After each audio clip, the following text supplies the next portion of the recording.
It says I'm live, but I don't know. All Sometimes right. my computer lies to me. Let's see. Are we? Wait. Yep. Hello, everyone. Okay, it's going. All right. That's good. All right, we're live. We're back. Okay, good. I don't know what happened there. Where were, oh yeah, all the characters. You were the saying one something that about was Ahsoka better. or something. I forget what you were saying. Yeah, the one character that was like better than anything in Rebels was easily like Ezra. Wasn't bad. I didn't hate him. Ezra was Yeah, I didn't hate him honestly. The actor they chose, I thought he was pretty good. Like I didn't. The thing, everyone's kind of been saying the same thing. Like, oh, Ezra was fine, and I'm like, I agree. But the thing that is kind of stupid is like, he's such a passive character. What I mean by that is like, okay, active versus passive characters. Like an active character is someone who pushes the plot forward and like takes actions that advance the story. Ezra in the show just kind of gets pushed along. Like they just show up and like, hey, Ezra, how's it going? And then Sabine like lies about a bunch of stuff, and he's like, how'd you get here? Let's not talk about that. Like he was way too chill about that.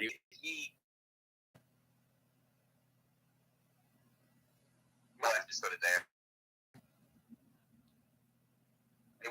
He didn't. Being weird again, the internet. I think it's okay though. Yeah, goes in and out every like 10 minutes.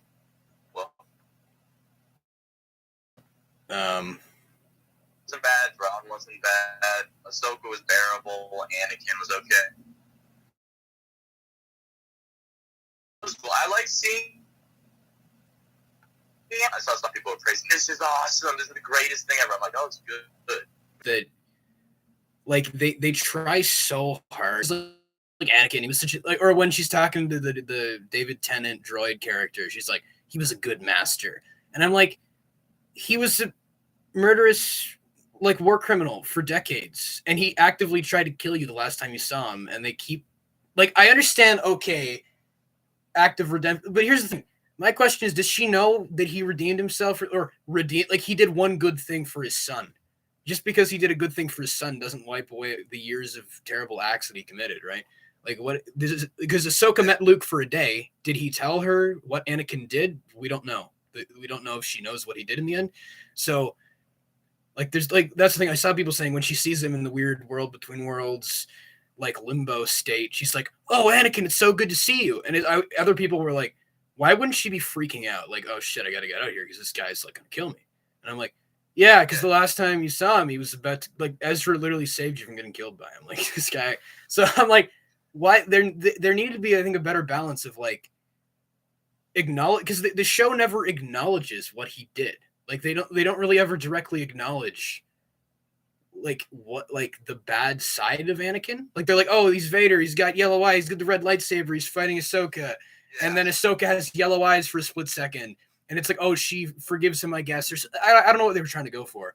But my point is that they keep talking about how good he was. Like, oh, when I was a child, he was a good teacher. He was a good master. He did all these good things. And I'm like, yeah, but what about like the other half of his life where he committed countless heinous acts, murdered children, wiped out civilizations, tried to kill you? And like, it's just like, oh, but he was a good master. He was a good guy. He was a great guy, Anakin. I'm like, come on, you can't be like, okay, it was good. Like, Anakin should not be considered like a role model person. Like, okay, let's act like he was a good teacher. No. Even when he was like just Anakin, he wasn't Vader or anything.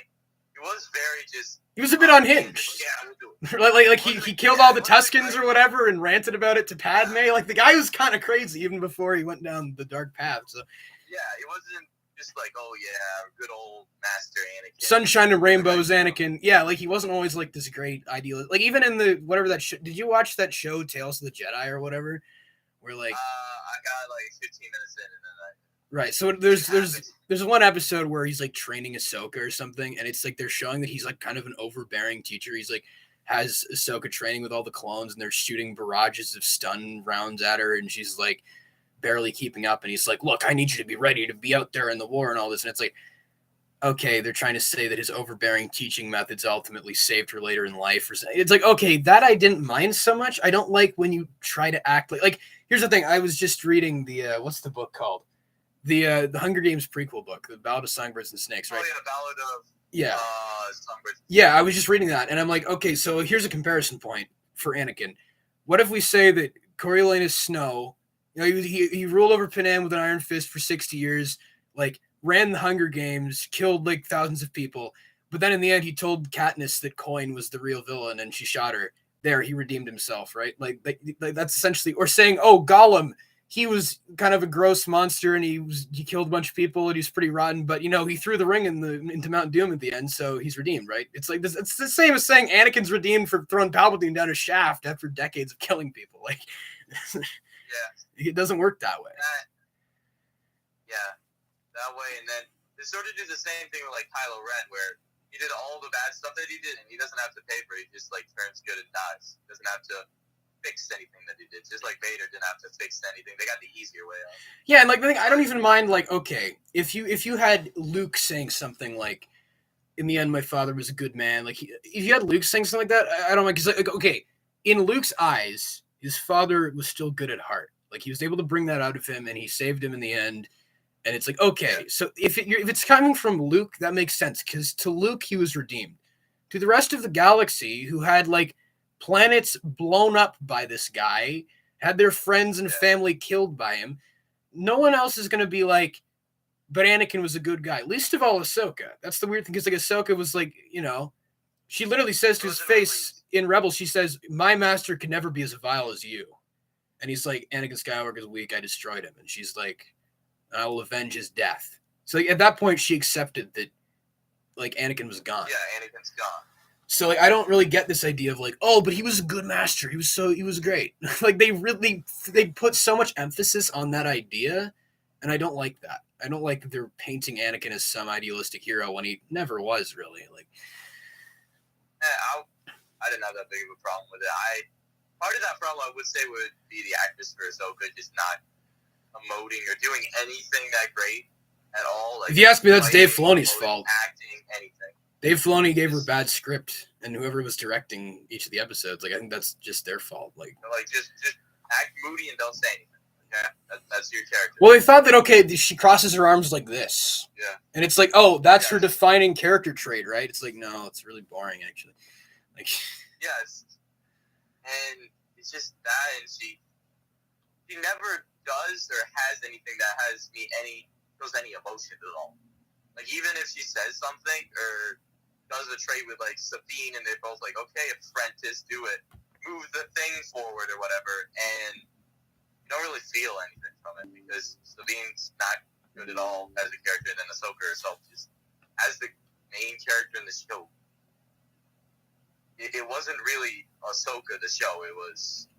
It was like it's like I've been saying. It's like an Avengers thing, right?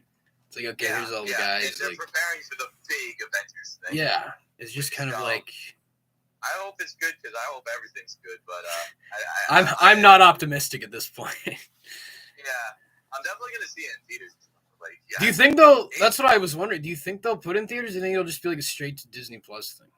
No, there's no way they're not putting a Star Wars movie in theaters, man. It's Star Wars. I don't know. I mean, it depends on the budget they have for that. Because I think they're gonna give them stuff because, especially like all three sequel films, although everybody hated Rise of Skywalker, Last Jedi was super controversial, they all made $1 billion, and so did Rogue One. Like, Disney's not gonna miss that money. But the last few I thought didn't do very good. I thought that like Solo and Rise of Skywalker didn't do very good. Rise of Skywalker did worse, but it still made $1 billion. Rogue One made $1 billion. Solo completely bombed. It made like no money. Right. But I did, like it's just a weird like strategy to me where it's like, let's make 50 TV shows and then a movie. Like, how many people are going to be confused walking into that movie? Like, yeah, everybody. They need like before the movie a recap for the entire. Like a freaking half-hour recap. Like. Yeah. Like, and especially since, like, you think you have the stuff, the Rebels, Clone Wars, Thrawn, and other extended universe stuff, and then it goes to Ahsoka, and then it goes through another show, and then it goes into a, like, 2-hour movie. That's a lot. And they got this other show they're making with Jude Law. Like, what's that? How's that going to connect to this? What's that?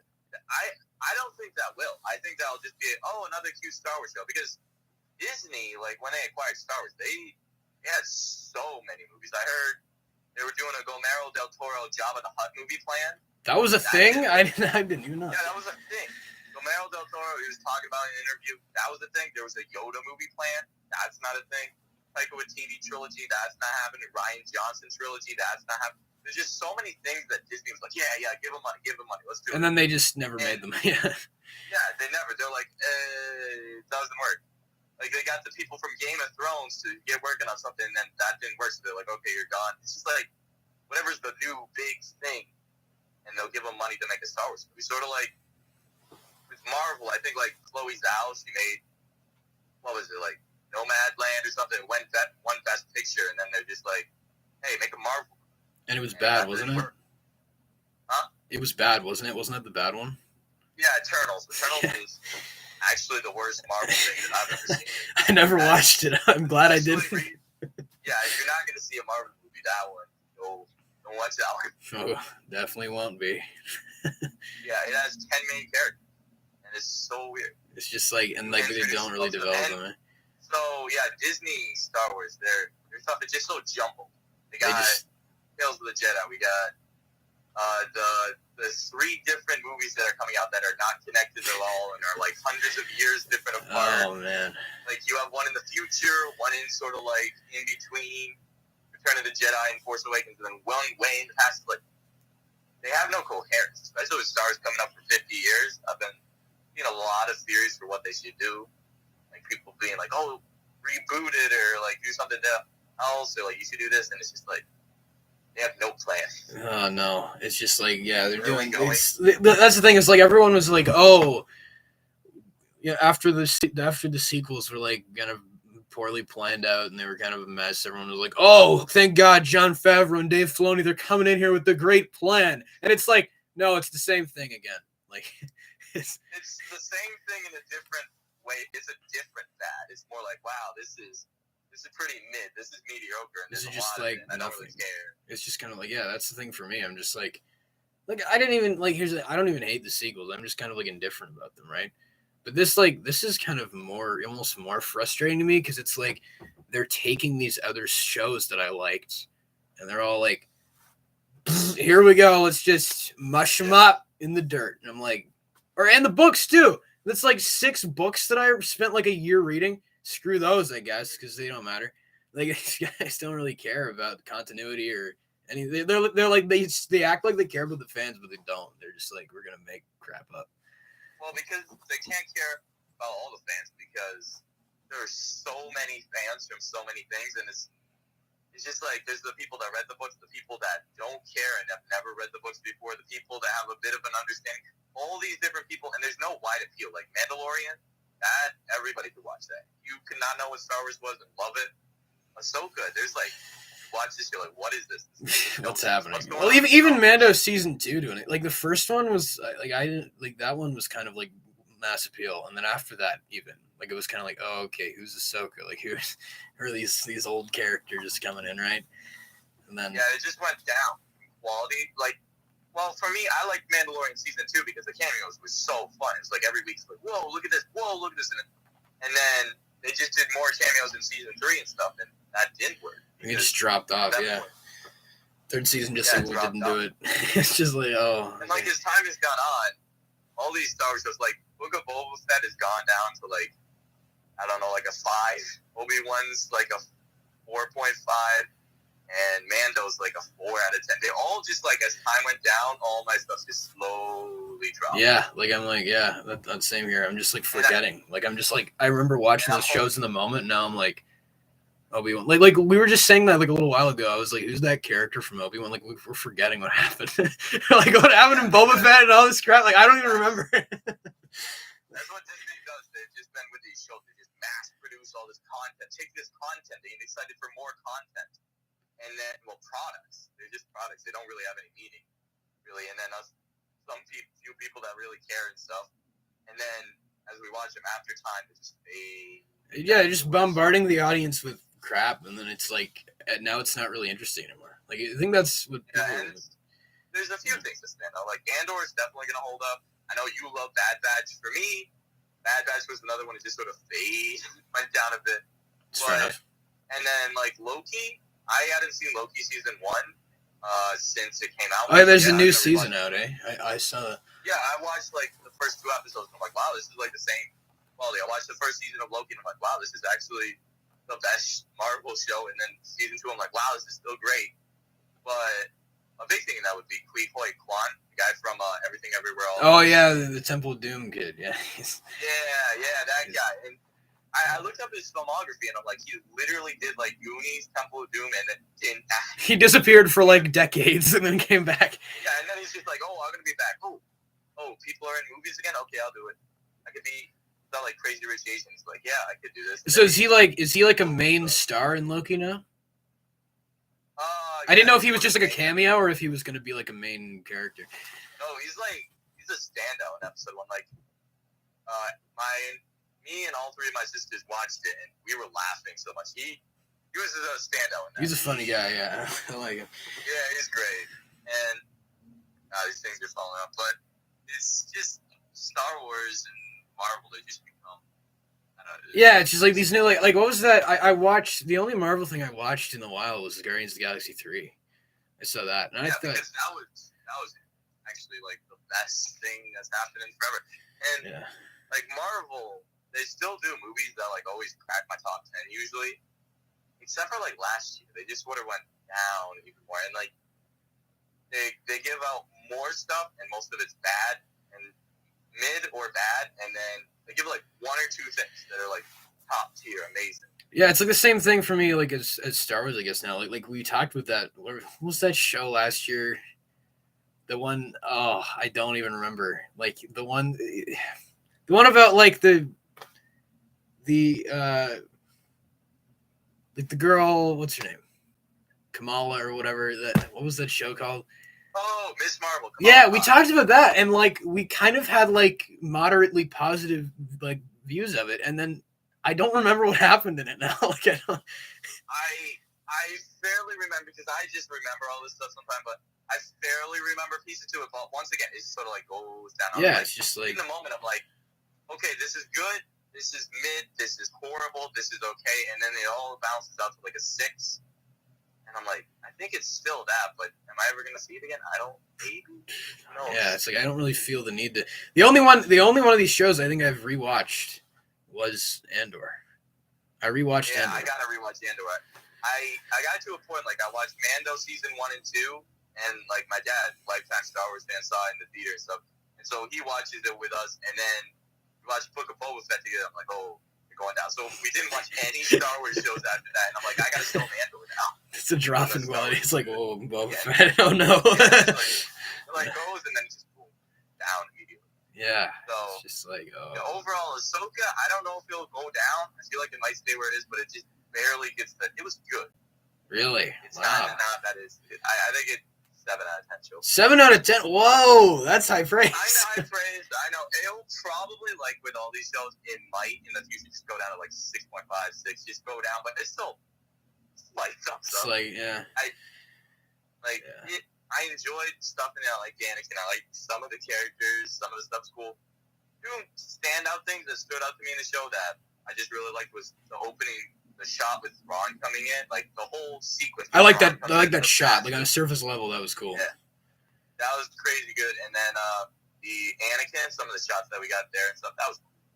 Like it wasn't top tier, but it was cool. I liked it. Yeah, it was just For me, it was just. I give it a 2. Give it a 2 out of 10. You're really on 2. I did not like that show. They're not for you. Did not like the show. Well, it's like I'm just like. I couldn't get into it. Like, there's so many of these blatant writing problems where I'm like, I can't. Like, when I was watching it, I was like trying to like turn my brain off and be like, I will enjoy the show. And I was just like, why did they do that? Why did that just happen? Like, my writer's brain just immediately locks on these things. Like, that makes no sense. Like, I like the show like 3 times more than you do, but we have like similar opinions. It's funny, yeah. We kind of agree, like in general. Yeah, it's just like we agree but disagree. You agree with this? Yeah, it's just like it's just another one of these things that just came and went for me. I was just like, oh, it's just Yeah, the only stuff that really sticks is like Marvel's got a few things. Star Wars especially, it's just been Andor and Mando. I think.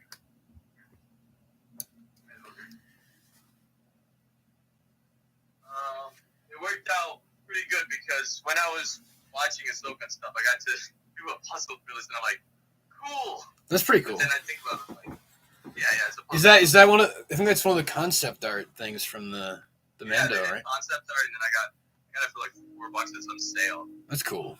Wow. I guess people are selling Star Wars stuff now. They're done. Everyone's selling everything. Kid doesn't like it anymore. I just want to get rid of all this Star Wars crap. I don't care. Yeah, all the Mandalorian stuff. It was just at the sale. Yeah, some kid is like, season 3 killed it. They're just done. I mean, I kind of agree, to be honest. Yeah.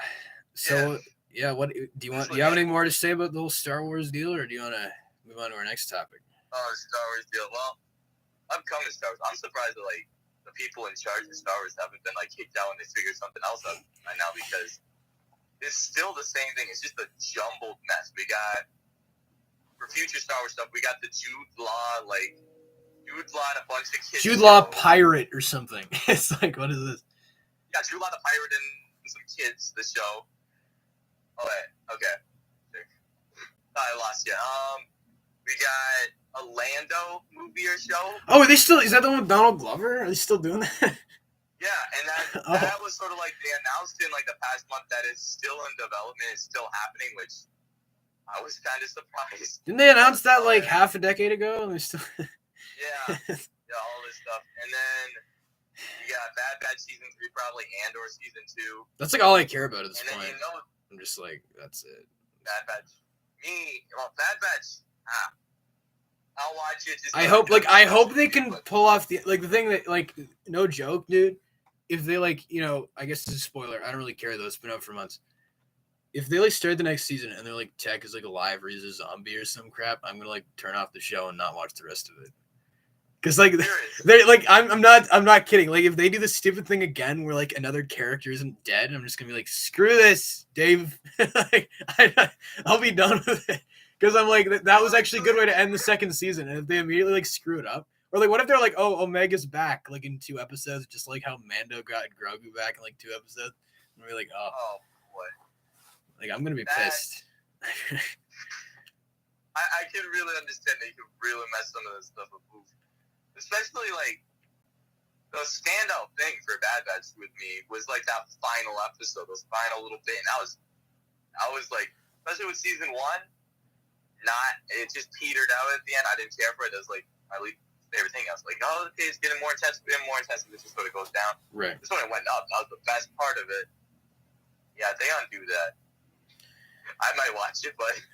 If you're not, look, I'm gonna watch it, and then like I'll tell you if like they immediately undo season 2, and I'll just be like, don't watch it, because like it's like not, it won't be worth it. Like it's gonna be like, what's the point? There's no stakes, like nothing matters. Like, but the thing is, like it's weird because the animated things feel like they have more stakes in them. Like I actually buy like, okay, when Tech died, I was like, oh shoot, like this guy is dead right now. Or like when Crosshair's getting tortured, I'm like, oh geez.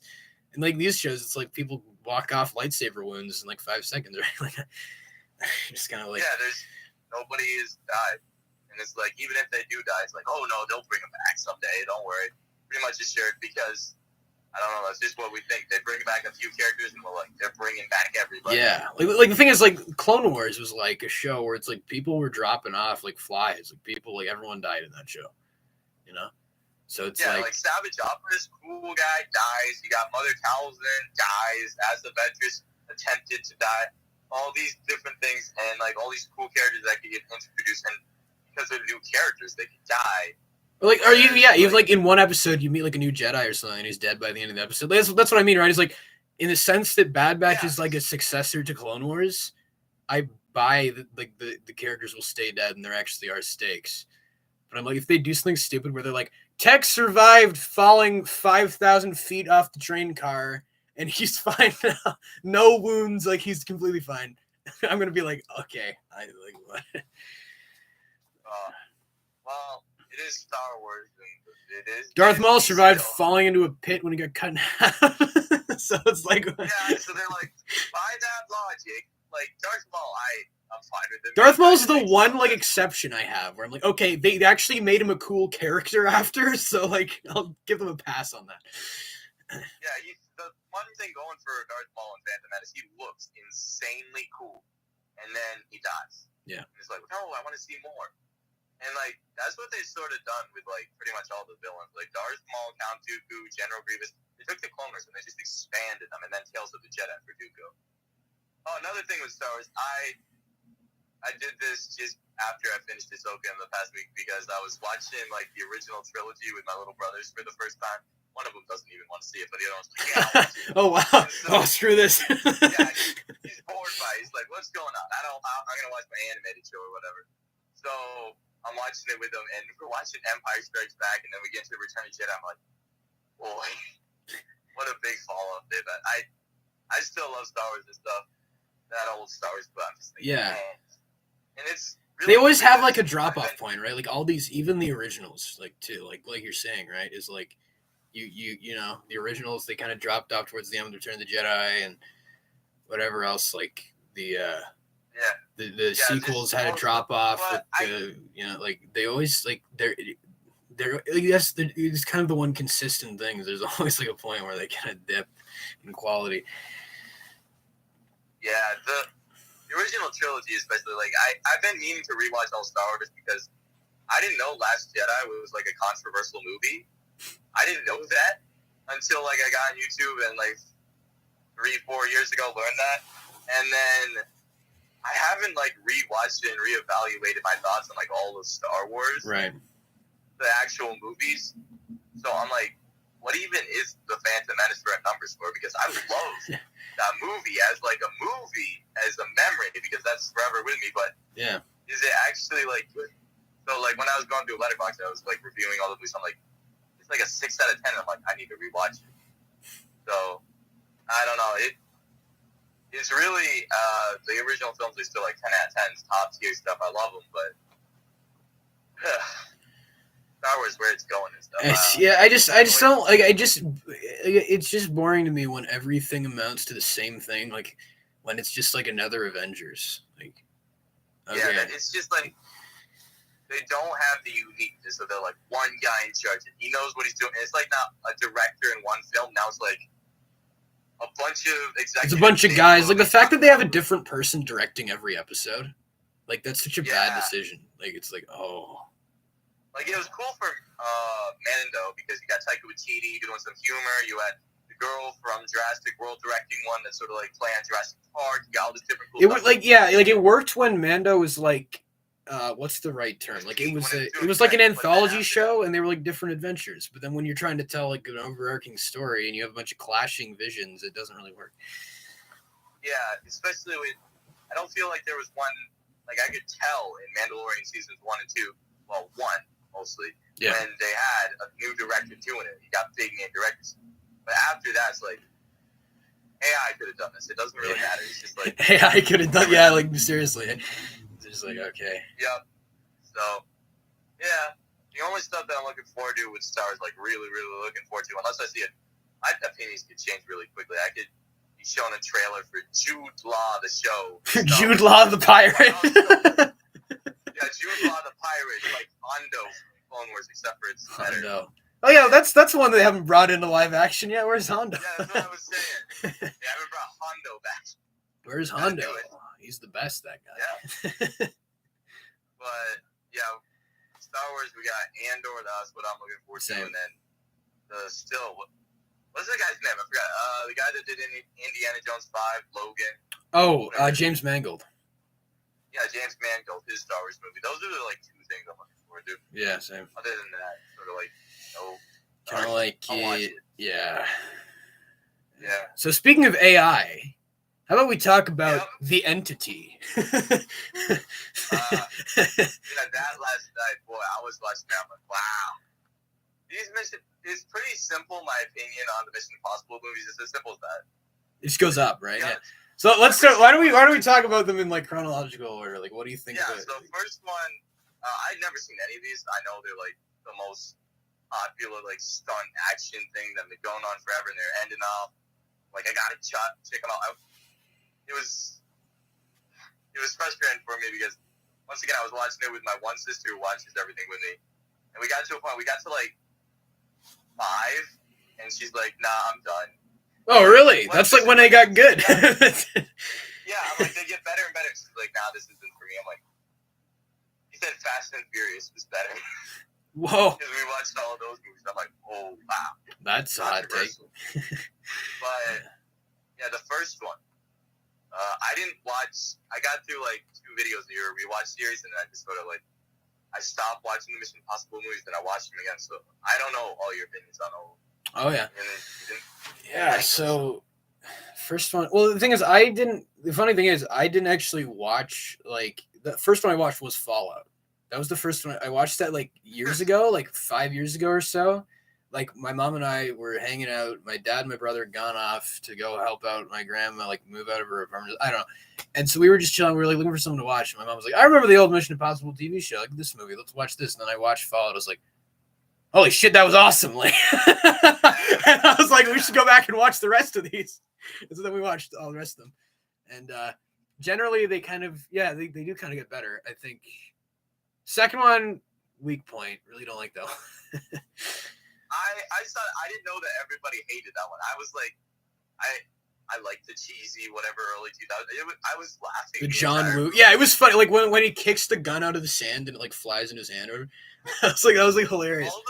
There's so many random moments. So like I remember random motorcycle chases. I'm like, man, it's literally Fast and Furious. The haircut that Tom Cruise has, the opening where he throws the sunglasses. Oh yeah, I need the camera. Yeah. It's like this will self-destruct, throws them, boom, Mission Impossible 2, and it's just like, yeah. Or what about the line when Anthony Hopkins is like, "This isn't mission difficult; it's Mission Impossible," or whatever? And it's like, why are you getting this Anthony Hopkins Oscar word? He just showed up and he never came back. Like he was just there in the one scene. He just showed up in the second one. Yeah, it's like cheesiest one. It was funny. It's so weird. And yeah, the first one I was like, okay, it's like a 7 out of 10. So like, it's like decent. Yeah, I agree. Ahsoka on the same level. Yeah, I don't know. Yeah, I kind of agree. It's just kind of like decent. The first one, it's just kind of there. Okay. Like, if I saw this, I'd be like, sure, another one of these action movies. It's like it's weird because it's so far detached from like the later identity of the franchise. Because it's like it's almost like a more espionage spy thing. It's not quite the big like stunt extravaganza thing, right? Yeah, and like especially when you get to that third act with like the whole train thing, I'm like, ooh, this doesn't look too good. Yeah, bad green screen. Yeah, it's like, ugh. Yeah. Really or like whoever that French like goon guy, he was like so hilariously stupid. I couldn't handle that character. What was the guy? Yeah, the entire. That was just like. I noticed a bunch of the cast too because the main decade that I've seen most of my childhood movies from, random as it is like 1995 to 2000. That's where all the discs that I got. So I was like, you know, it's the guy from Mighty Ducks, and then he dies. Oh, really? I didn't. Who's the guy? Like one of the guys that dies in the opening. Oh, he gets stabbed. Oh, yeah, that's grim. Yeah, that's like. Yeah, and then I was like, I don't know what the other guy was from, but like the villain of the thing, and I'm just like, oh, it was cool. See Tom Cruise and stuff. I was like, it's okay. Mm-hmm. The thing is, it got a bit convoluted. I'm like, how do you follow this story? It's like twist and then this, and I'm trying to figure out what's going on. I thought it was silly when they like had to have like the narrator like recap, or no, they had to like recap like what happened earlier, and they like replayed scenes. Like, remember this line of dialogue from 1 minute ago when this guy said this means this. I was like, okay, I know, I can interpret things. Like I have a brain. Oh boy, I can tell you some stories about retelling about that. I tried it since it's October. I was like, hey, and then there's these 4 YouTubers that do like this massive thing called 31 on 31. They rank 31 movies. Oh, right, yeah. Yeah, and this month it was like Pain and Torture or whatever. I'm like, they're doing Saw movies, and I'm like, I'll give that a shot. It's like after you get 3 to like 7, every movie ends with them showing like 5 minutes of repeated footage. So, in case you forgot. Yeah, and they're playing music that's swooping around. I got tired. Yeah, I bet. And then, what else is there? The third one, that was another one that was just kind of okay. It was there. When I first watched it, I was like 6 out of 10. And then as I thought about it, I'm like, the villain was like unintentionally hilarious and also the scariest guy. Philip Seymour Hoffman, yeah. It was like, yeah, so it like rose up to like a 7. So like, the more I thought about it, I'm like, the first one was just okay. The second one was cheesy humor. The third one had a good villain, and it just slowly, like they're all a 7 out of 10 for me, but they just slowly, just for some For me, yeah, 3 was like a 6. And then, yes, first one was a 7. The second one was like a 5. And then the third one was like a 6. And then I think... And if I think about it now, I want to bring the second one down a bit, but like I feel like it is obviously for me. I get more enjoyment than the first one, which is it's fair. Even if I rank them like they're just a straight lineup. Yeah. Oh, well. And then when it was saved was when Simon Pegg showed up, and and then he saved the franchise. I looked it up and I was like, wait, it's Buck. It's Buck from Ice Age. Oh yeah, yeah. Simon Pegg's great in that. He was like so funny. Usually when you try to add the funny guy in these things, it doesn't work. But for him, he just like I think did he? No, I don't know. Did he write it? I thought he like had additional writing duties on it, but like he definitely might have been a producer or something. I don't know. He definitely helped out with the whole like tone. Like they had the right. The fourth one was when they hit the right tone, I think. Because like before they had like the first one was kind of like Brian De Palma. I don't know if he's like a horror director, but he's kind of known for making less like fun movies. And the second one was like really cheesy and over the top. The third one was like this weird blend of like cheesy and also dark. Like Lawrence Fishburne was in that movie, and he had like these hilarious lines of dialogue that were like really weird, like unintentionally funny. But it was all strange. He said them like very straight. He was like, "Yeah, or else I'm gonna kill your wife." Just like in the most average voice ever. Yeah. So just like that one was kind of like it couldn't hit the right balance. And then when they had Simon Pegg came on, and the guy that was his first live action movie actually. Brad Bird directed the fourth one, and he did like Ratatouille and Incredibles. Yeah, I remember that now. I did check up the directors. Like the first one I didn't recognize. The second one did a bunch of Hong Kong stuff, so that made sense. And the third was JJ. The third one was JJ. Yeah, JJ Abrams. I was like, whoa, JJ Abrams did this. Wow. And then Brad Bird. So like they got a good amount of directors in them. Good batch. Yeah, and the fourth one was just a fun time. They did a good job with that one. It was pretty fun. It was just a nice 8. Step up.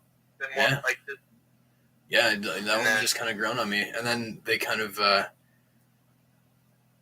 after that point was when they brought in what's his name, Christopher McQuarrie, and then he's done all the rest of them since then. Yeah, that guy. And then they also brought in, when I saw her first, the redhead, and I'm like, wait, that's the girl from Greatest Showman. That's Who? what I thought of. The girl that immediately, I can think of it. She's the one that's trying to snipe somebody in the theater. Oh, Rebecca Ferguson. Yeah, she was in Dune too, right? Oh yeah, she's in Dune. I didn't remember that. Yeah, Rebecca Ferguson. For a bit. I gotta rewatch it. It was funny because that's the first movie I saw her in was Mission Impossible. So whenever I saw her after that, I was like, oh, that's the girl from Mission Impossible. But it's funny that you have like a different response because you've seen her in other movies first. I was like, so she was in Greatest Showman. I forgot she was in that. I didn't know she was in that. Yeah, I don't know. My family, pretty much everybody in my family just rewatched it so many times that it got ingrained in my memory. And then a bunch of my friends got into the soundtrack, so. It's a good soundtrack. Yeah. My sisters, we got a Christmas recital for piano, so they're learning 2 major songs from it, and the piano's right above my head. Oh. They hear the piano. They're doing it every day. Yeah, and I got Across the Stars and Christmas Time is Here. Charlie Brown movie. Nice. Yeah, there's some good ones. But, Mission Impossible 5. Yeah, that one, in my opinion, that one was like a slight drop down from the last one, to be honest. Yeah, it was like the same as Ghost Protocol for me. Really? It's like, I don't have like major strong feelings. It's just like, this is a good action movie. I like it. Yeah, same. Like, I think I like though they humanized Benji more.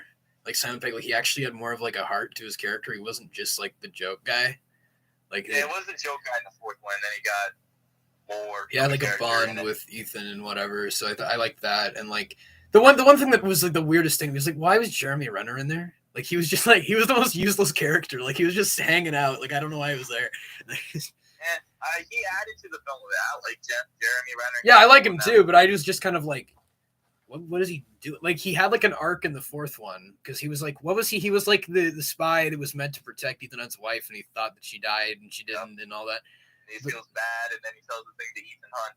And I guess they were like, hey, Jeremy Renner, he's doing good with Marvel movies and stuff. Let's keep him on. He's doing pretty good. And then Marvel movies didn't do too Well, good. did you know that the original? I think I'm not certain, but did you know the original? I guess kind of speculation was that they wanted to replace Tom Cruise with him because Tom Cruise is like going crazy with all his weird shenanigans about Scientology or whatever. So they were like, they brought in Jeremy Renner as a potential replacement, and they were like, okay, no, Tom's too cool. Backup in case Tom Cruise gets canceled, because actually that's pretty smart in their part, because especially when you have these people that are sort of random, where like the guy that played the Flash and like all these random people that Ezra Miller, fired, and you have a backup.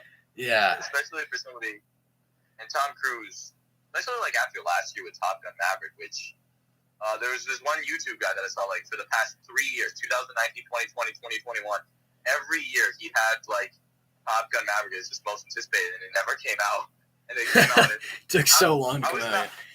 Yeah, and I was not looking forward to it that much. I was just like, what even is Top Gun? And then it was great. And so Tom Cruise is at the top of the world. Tom Cruise, yeah, he's like riding the high right now, that guy. He's got all these movies coming out. And he got killed with the 7th one for Barbenheimer, which... Oh, yeah, Barbenheimer. Yeah, it was unfortunate timing. It was like right after Mission Impossible. Very unfortunate for him. Yeah. Because, and then like you saw the Oppenheimer side. I saw the Barbie side. I still haven't seen Barbie. I need to watch that. Yeah. 2 halves of a whole. Yeah. How was Barbie, actually? Unrelated to Mission Impossible. Was it good? Barbie was excellent. It was good? It was... I really liked it. Like, I couldn't... I wanted to do the full experience and see both of them, but, Oppenheimer didn't work out the way it was going, so I'm just like, I guess we'll just see Barbie. It was fine. I was in a theater. It was like the final week it was in theaters. I was in New Hampshire with my sisters, and we all just watched it. We're there alone. We got to see it. It was just like laughing. It was great. That's cool. Yeah, I do. I like Greta Gerwig as a director, so I should watch that one. Yeah, I watched her stuff because I like Little Women, so I checked out Lady Bird. I'm like, whoa, Lady Bird's actually great. Really, I want to watch that one, but I haven't been able to find it anywhere. Yeah, well, here's the thing for me. I see, like, after the past year and stuff with discs and stuff, and I spent so much money on it, I found just, like, a site that can give me any movies, so that's what I use. HDMI cable to a laptop into the TV, and any movie. An ad block, you don't get any ads. What was that? But I could give you the site sometime. Okay, yeah. Or I could just go to the library and borrow it, and that's also an option, I guess. Yeah, that's another thing, but, like, the quality sometimes, especially with discs, depends. Yeah, that's true, right? Sometimes it's, like, damaged or whatnot, yeah. Yeah, my library only has, and then scratching. My library is only only DVDs. They don't got any Blu-rays there. Yeah, and same. So that's what I'm limited to. Right. But Mission Impossible 6, that was the first like step up. That was the best one. That's my favorite.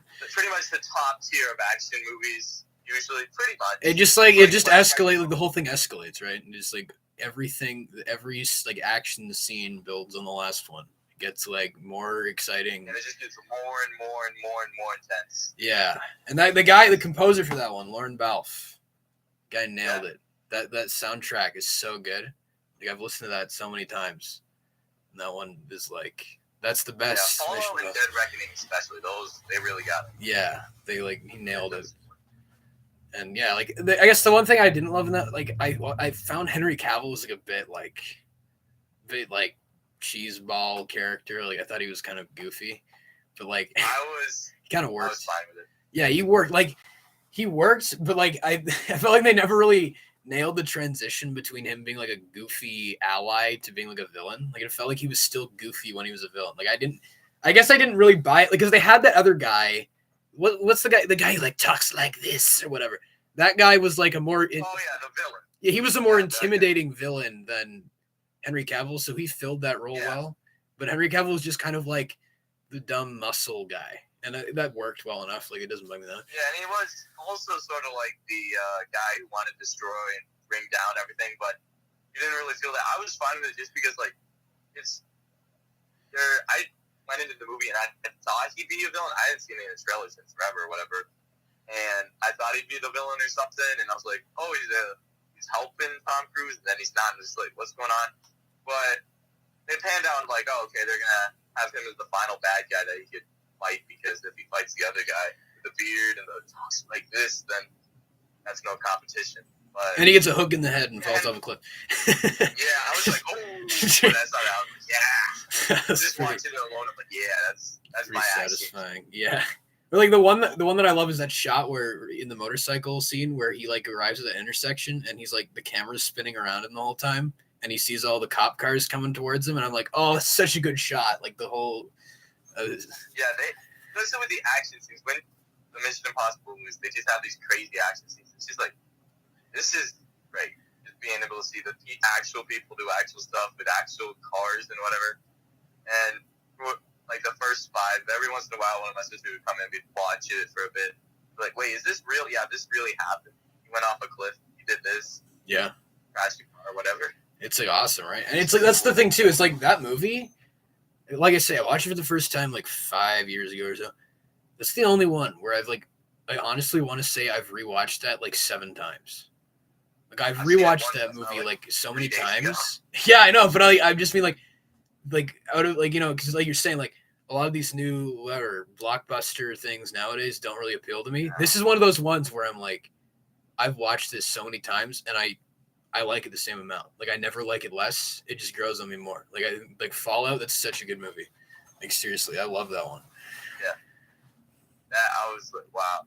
It's weird because every time I watch a movie, it goes on my letterbox and I put it in my list for years or whatever. And it's so strange to be like, oh, this cracked the top 3, and I'm like, yeah, you're a bit there for a second. I think. okay. I think it's good now. I think you're back now. There we go. Yeah, what were you saying? Sorry, you were saying like you kind of go back and you watch these movies like that you hadn't seen before, and it kind of like. Yeah, it's like how they just top the list. Like I saw Whiplash on my birthday, and I knew it was great and stuff, and people said, and I saw it for this first time, and I'm like, whoa, this beats like Guardians of the Galaxy, which I've seen like 8+ times, Captain America, these Interstellar, all these other major movies. It's sort of strange to just have that movie just go so high, just out of the blue. Yeah, right. Yeah, I watched. What did I watch last weekend? The Imitation Game with Benedict Cumberbatch, and that one's pretty great too. That's another one where I was like, I had not seen that, and now I'm like, oh, that's pretty high up there for 2014.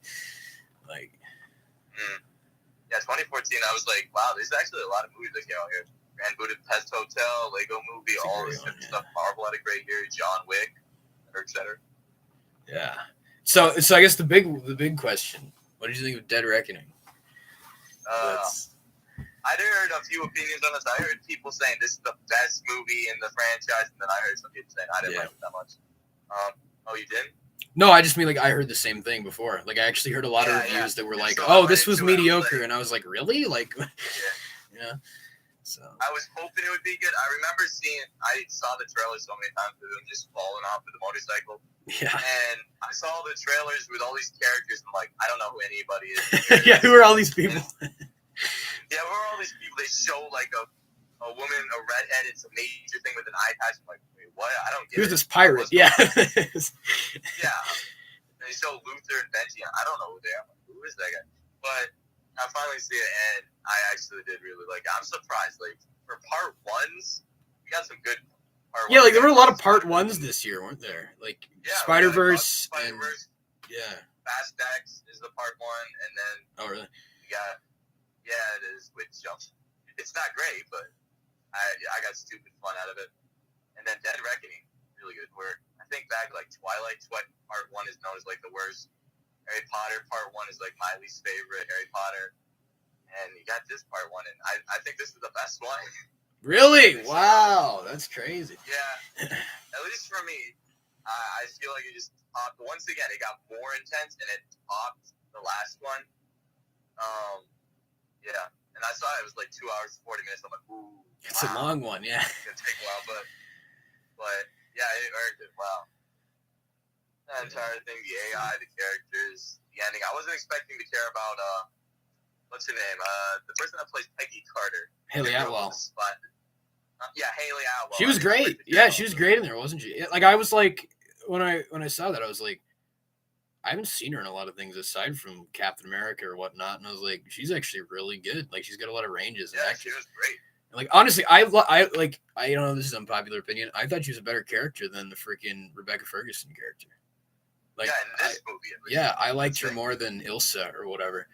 because like she had it was like a different dynamic, right? Like it wasn't like the tragic spy past, like I've got a checkered past. No. Like she was just like it is kind of like I have a checkered past, but it's like she's a thief. She doesn't trust anybody. These guys come along and are willing to help her out. And she tries to repay her debt. Like it was something new. Like it was interesting.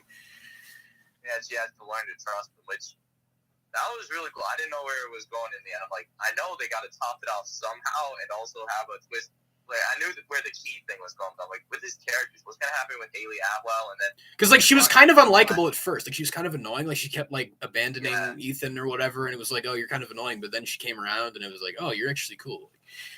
And she ran away like 3 times the entire like first half an hour we see her. Yeah. And then we got like the blonde girl, the broker who's trying to sell stuff, and everybody going after the key. The AI thing, I was expecting like one scene where we just would have the AI talking to Ethan or something. We did have that sort of thing with the Benji, but pretty cool. It was like integral to the plot, yeah, and it was interesting too because it's like a different thing. Like again, it's not just like the guy's gonna plant some nuclear bomb. Yeah, you're gonna blow up the world. Like that's the thing. Like people say that about Fallout. Like it doesn't bug me that much, but it is kind of like okay, Fallout's a great movie, but it's kind of like the basic plot, like whatever. Like the general plot is kind of like basic. And it's like this one it's a bit more unique, right? It's like okay, it makes you think a bit more. Yeah, and it's like okay, these guys actually have an enemy that can outsmart them. It's not just like it's the big dumb punching whatever Henry Cavill character. It's like this like okay, I guess the main villain, whatever the guy's name is, I don't remember. That guy was kind of lame. I didn't really like him that much. Whoever the guy, knife guy. I thought he was cool, but he did sort of come out of nowhere. Like, it was just weird how they were like, oh man, Ethan, this guy from his past, they have this deep connection and he killed his friend. And I'm like, we never saw this. Like, who's this? Like, they just made up this guy and like inserted him into the story. And I was like, you just made up some backstory that didn't exist. So you could, it just felt unnecessary to me. Cause like, you know how like the Joker's like this great villain and everyone loves him, even though like his whole, in the Dark Knight, I mean, like his whole deal is just like, I want to see the world burn. He's just like a crazy guy. So I was like, they could have just had this guy be like a crazy guy, and I wouldn't have cared that much. But they were like, oh, he has to have this connection to Tom Cruise. I was like, that wasn't really needed. But like, yeah, that's a better way to do it. I think I just wants to see the world, but yeah, I didn't want them to bring anybody back because it wouldn't really bring anybody to the top tier. Be like, oh yeah, that guy again. But new character, he did work, especially for killing people. There's the girl that played Mantis in this, which was unexpected. Yeah, she was cool too, eh? She was actually an interesting character. Like, she ended up being more interesting than, like, she was kind of, it seemed like she was just, like, the stereotype of the crazy henchman person, and then she actually, like, saved them. Yeah, I just wanted to kill everybody, but then she had the ending thing. It's like the villain predicted what was happening. He's like, yeah, you're going to tell Tom Cruise, so I'm going to kill you because he didn't kill you. And then he failed at doing that anyway. Yeah. It's like, it's so strange. Somebody gets stabbed in the chest with like a sword that's like this big, dies. Star Wars, you get stabbed through the chest with a laser sword and you survive. You get stabbed with a literal laser. Or you can get stabbed with a tiny knife. It's just like, can we just introduce this guy in Star Wars and have him kill everybody? Just have him walk in with like a knife and he kills everyone. One knife. You survive your lightsaber, but you can't this knife is like more powerful than any lightsaber. So weird.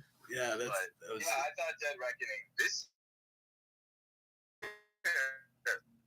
really earlier this year, I was really looking forward to it. But John Wick 4, that was the best one. All the John Wick movies are like 9, 9, 9, 9.5, 9, all that, like right up there. This one like topped all of that, and we got Mission Impossible topping all of that.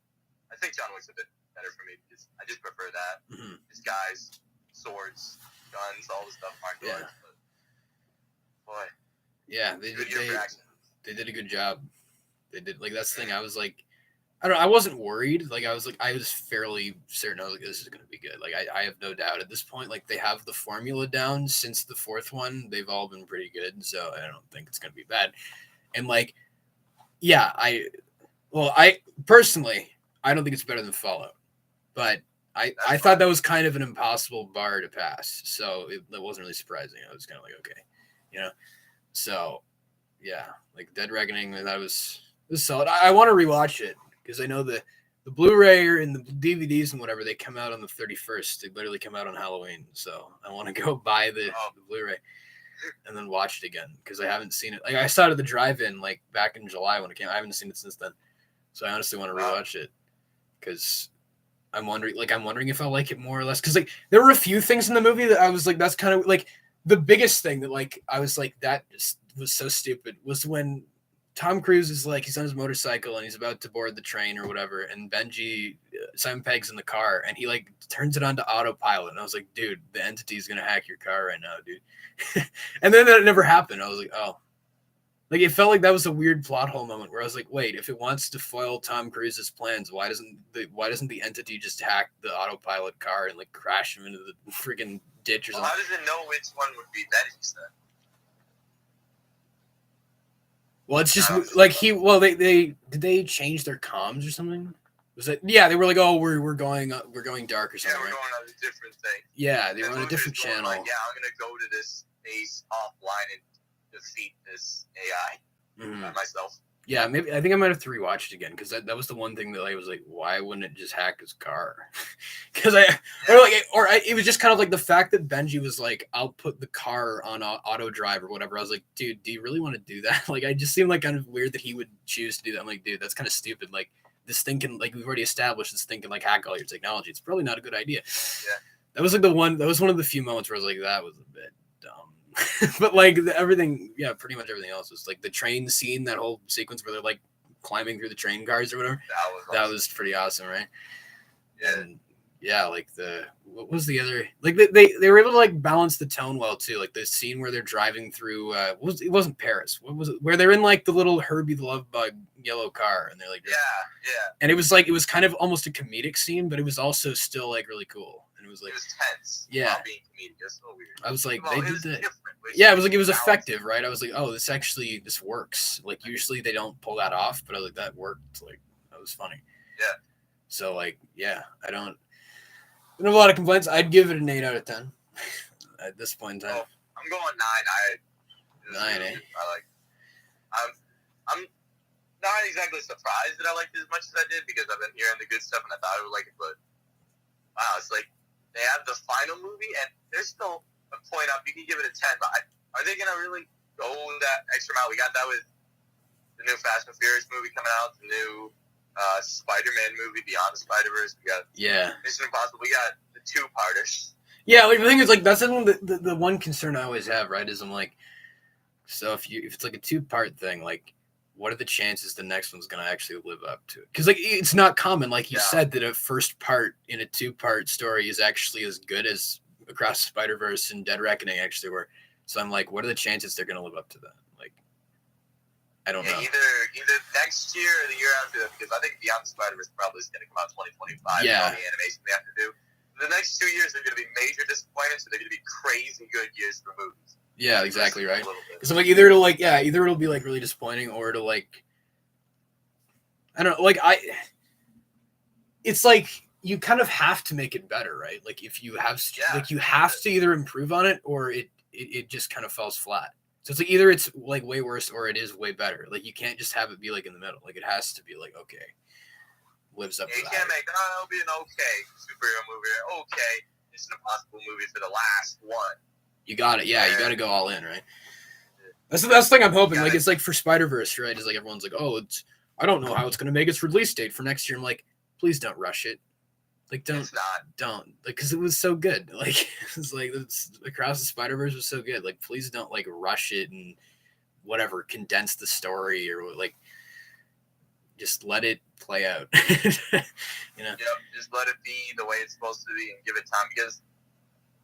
Yeah, whenever you rush stuff, especially, I felt like last year was like the one year that everybody was hitting on Marvel and Star Wars were having horrible CGI and stuff, and it's just because they rushed it, so now they're slowing it down again. Hopefully, nobody else makes that mistake and stuff. Because you look back at 2021, you get to be like, yeah, this is the year that we had bad CGI.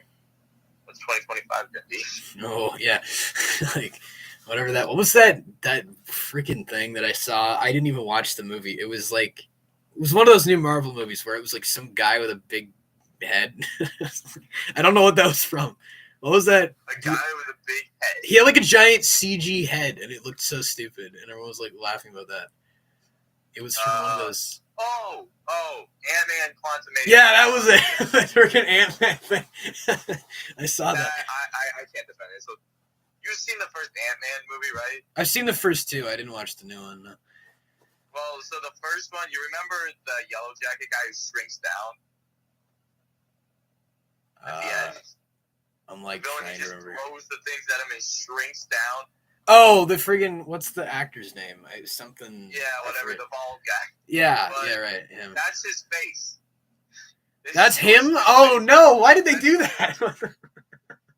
And then they have the backstory. They're like, yeah, I fell down here, and then they made me the MODOK, and you get to see. What? He's got like noodle arms and noodle legs and like a massive face. Oh my gosh! So wrong. Whose idea was that? I don't know. I don't know how you do MODOK in live action. How do you? If this guy is just a face. Just don't do it.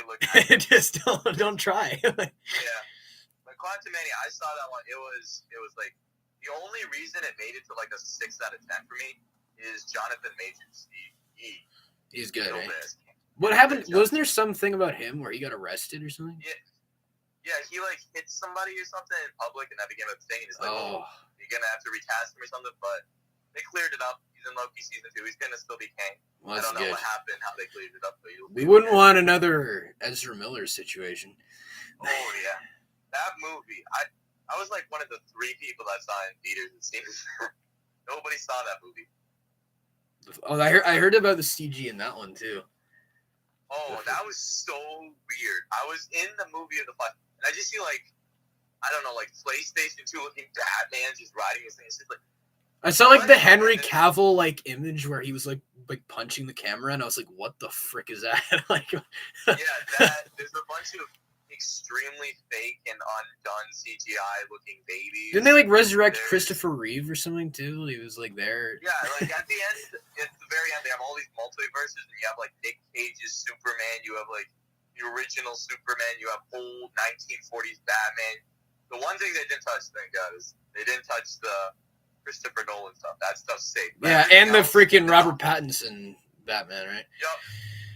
Well, nah, they didn't touch that. I'm glad they didn't. Ooh. Imagine that in a Flash goofy movie. Oh, like that would not work. Just leave him alone. It was surprising to me that the Flash, it was like more of a comedy. Like I remember older Marvel movies, pre-2019, they had like the comedy aspect. It was actually pretty funny. I liked it 8 out of 10, but bad CGI, very bad CGI. Right. It's a fun movie to see. Again, I saw like this threefer of like Across the Spider-Verse, Elemental, and Flash in like 2 days. Right. My best friend introduced. It just kind of like I don't know. I could watch it because it's on whatever it is HBO or some Flash. I was like I could watch that, but I'm like I just don't have a lot of interest. I understand not wanting to watch that. I got like 15 minutes in watching it with my sisters when we had to go for something, and then later they're like, "Hey, let's watch it." Oh no, I just never wanted to see it again. I'm just like, nah, I don't want to see it now. I'm not. I got better stuff to watch. Yeah, it's just like not that interesting, right? Yeah. So that happened, and then what else is going down? What else is coming out? Oh, the one thing I'm looking forward to now is like I was saying, Ballad of Songbirds and Snakes. That movie comes out next month. Yeah. We'll see how the reviews are. I might see that theaters because I read all the Hunger Game books, and then I read the prequel. I'm like, the prequel might be the best book. I know, right? I really like it. It's crazy. And then I'm looking at it, and Hunger Games, that's not a very high bar to fill. If you give me an 8 out of 10 movie in Hunger Games, you might be the best in the franchise. So, if that one's actually good, especially with the story they have, I'm surprised. The book, I thought it was going somewhere, and then it just sort of like had this new section to it. Like, what? And then we have a new section. It's like, it was like, it just kind of got better, right? It was like, whoa. Yeah, it progressively got better and worked on what it was. And it was so weird. It even tied together stuff with like the random tiger lady from Walking Dead. That was his cousin or whatever. Yeah, yeah. So I don't know. I'm not too majorly excited for it, but it might do pretty good. I'm looking forward to it. I don't know. I've always watched the old Charlie and the Chocolate Factory movie. I'm like, I don't know. Wonka might be good because I just love. Oh, is that the one with Timothy Chalamet or whatever? Yeah. Right. Timothy Chalamet. Everything I see him in, he just. He's a pretty good actor, yeah. Yeah, I don't. I liked I like the unpopular opinion of actually liking the freaking Johnny Depp one. Like I haven't seen that in a long time, but like I remember liking that. I've never seen the old one actually. Believe it or not, I've never seen Oh, it. really? I've never seen it. I got the nostalgic part for that one. I've seen that like so many times. I have all the music in my head. My dad, he likes like Song of the South, Mary Poppins, Sound of Music, Charlie and the Chocolate Factory, all the older Disney movies. Sound of Music, I like. Yeah, he likes all of those. So Charlie and the Chocolate Factory is probably my favorite out of that category. That's funny. It sounds like we have like the opposite experience. Like I actually have more nostalgia for the Johnny Depp one, but I've never seen the whole one. I saw that like once. I remember like 4 years ago, I got it from some store, bought it on DVD, and I watched it. I was like, this is horrible. I don't like this. And then I brought it back and replaced it with some other movie. I don't know what I traded it in for. What is this piece of garbage? Like this isn't Charlie. It's so weird. It is a weird movie. Tim Burton, his movies that he do, they're either like really they're weird, either they're good weird or they're bad weird. Mm-hmm. Yeah, I get that. It's like he's an acquired taste, that guy. It's like Yep. And then like another thing, I made the same mistake. I was like, hey, it's been 2 years. I'm gonna rewatch Gremlins, and I'm like, wait, this is the wrong season. I should watch it at Christmas again. I watched it with like my sisters, and one of them, we got to like the final like half an hour, and she literally left. She was done with it. Oh my gosh, what? And she saw like the 5 to 10 minute scene where all the gremlins are in smoking and at the That's bar. so funny. I love that. It's so long. Yeah, I think it's solid. It's a 6 out of 10. But I have a lot of fun with it at times. Yeah, the second one is like so bad, dude. But it's like it's a funny bad. It's like a funny bad movie.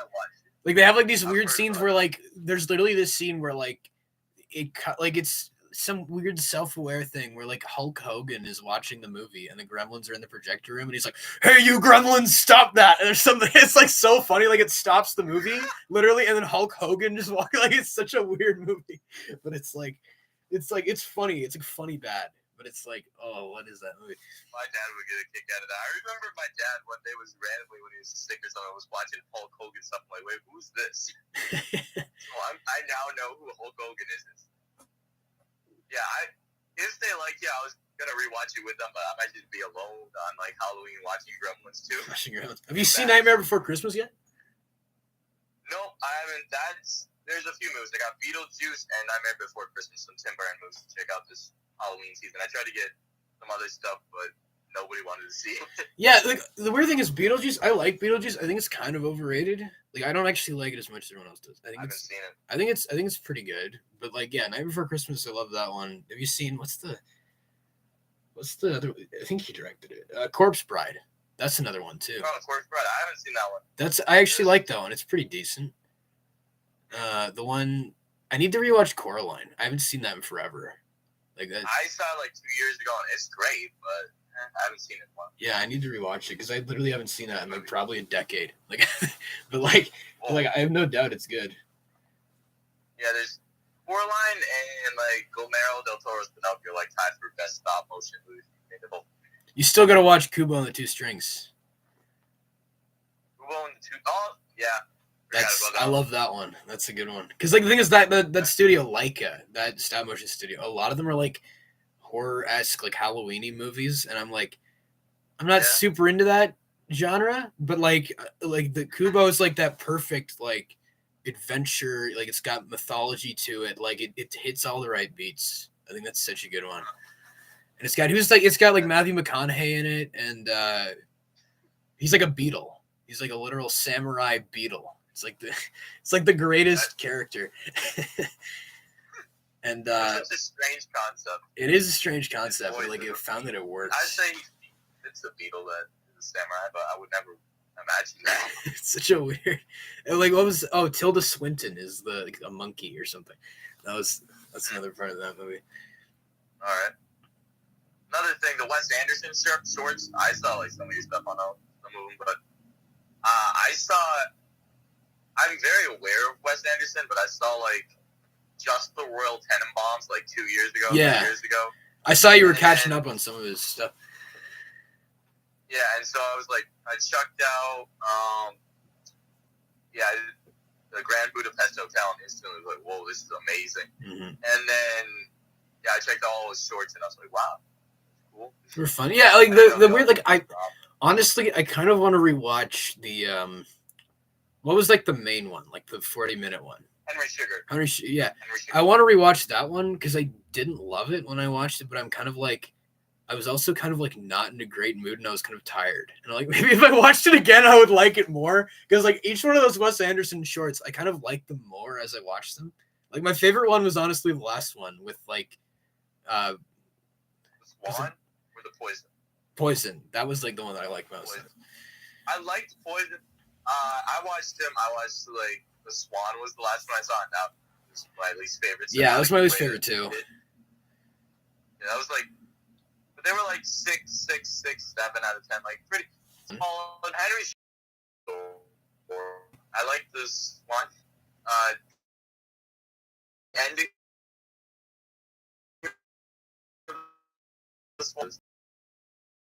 That was so funny. Weird. It was just hilarious. Like Ray Fiennes is this weird, like basically playing Peter Pettigrew.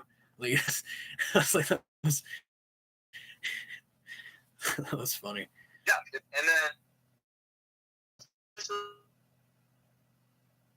like the menu last year, and it's like, whoa! I still got. I'm planning on 2 videos.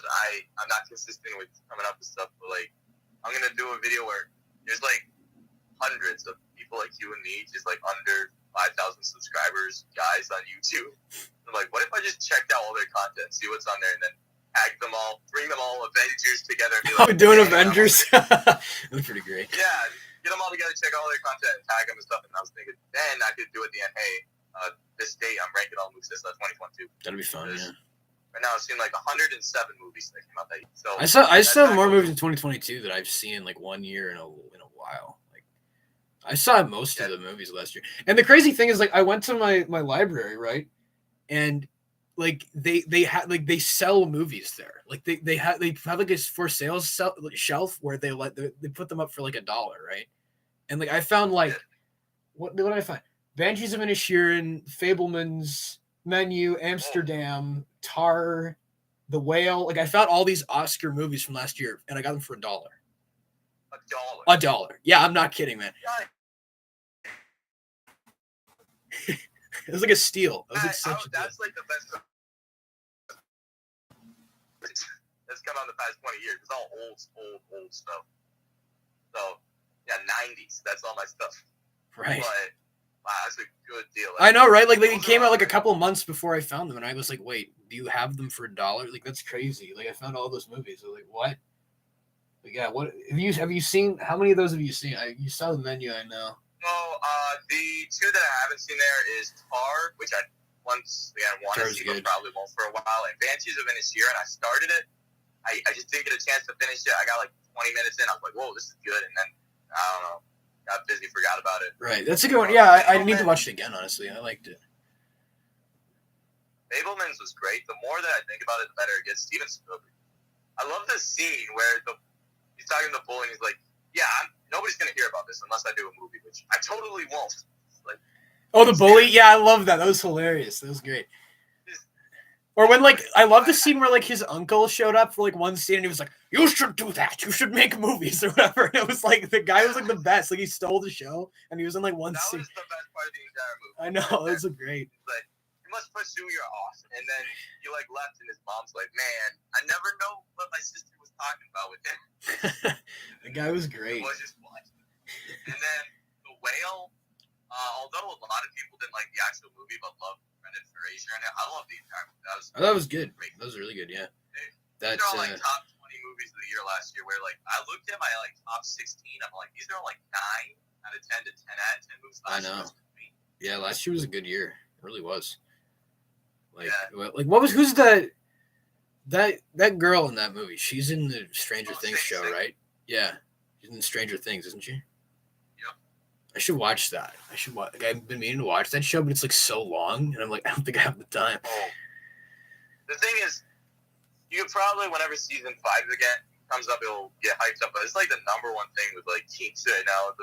Everybody in my area, there's gonna be a kid that's going to start Stranger Things. But yeah, when season 4 came out, was the perfect time to watch it because watched all previous 3 seasons, saw the 4th one. I was just like, bam, it was so good. It was good, eh?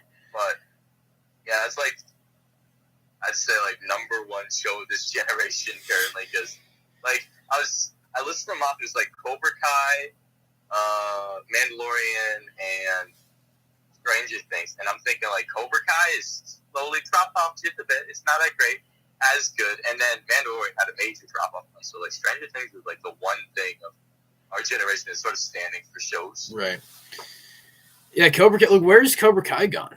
Like they made like 2 seasons last year, and now it's like it just disappeared. That's the weird thing about it. Like it just kind of like. Oh no, the writer's strike. That's what that was. Oh right, and then the other guy was doing that DC movie. What's his name?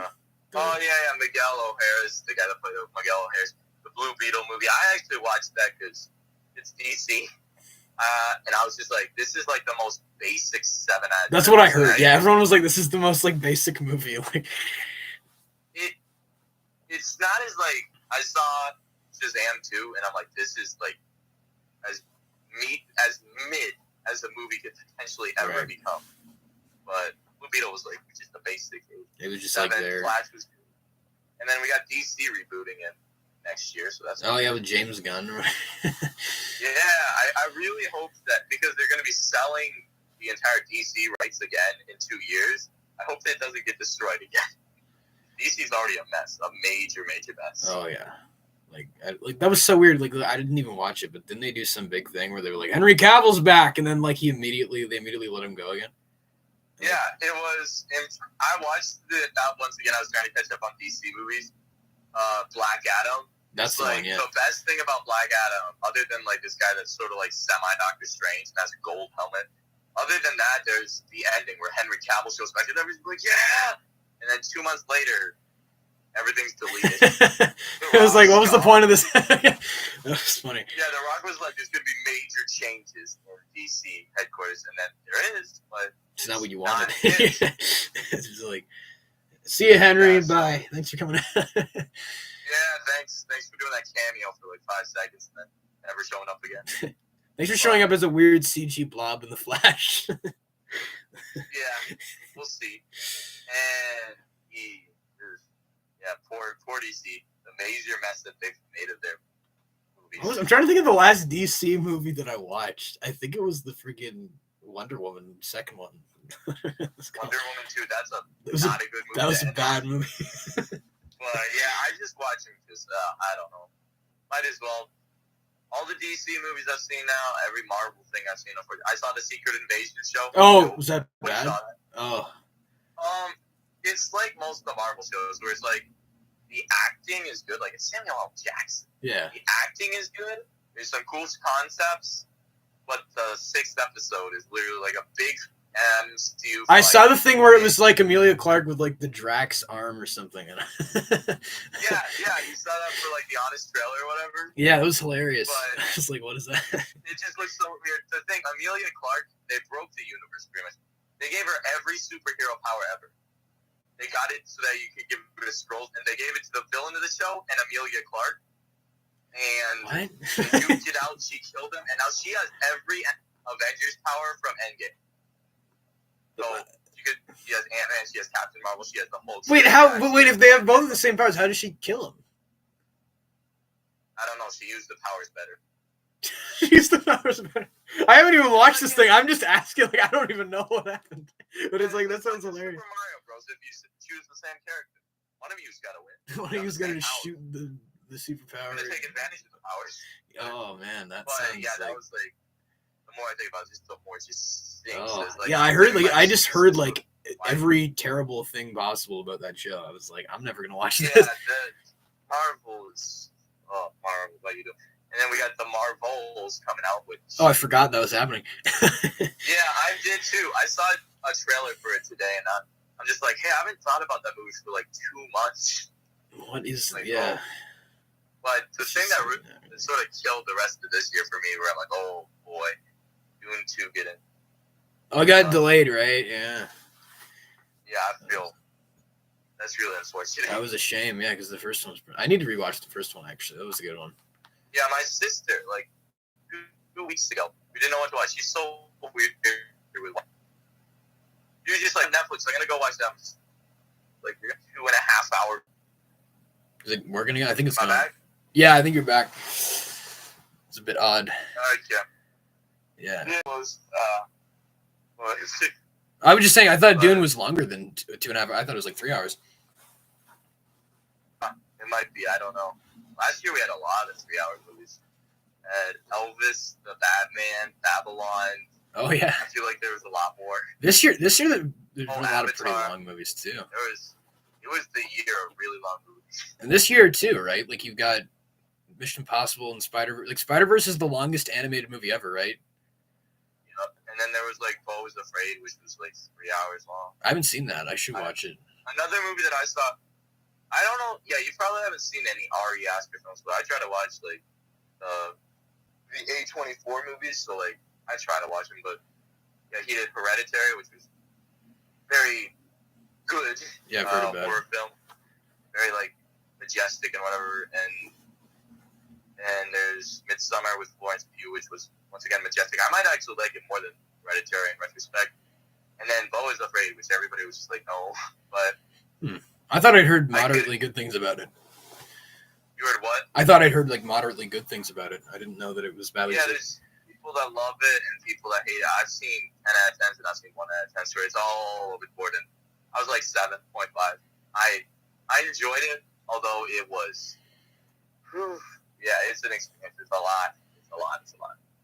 And I had to watch with some of the A24 movies, like After Sun, Beau is Afraid, The Midsummer and Hereditary, The Witch, etc., etc.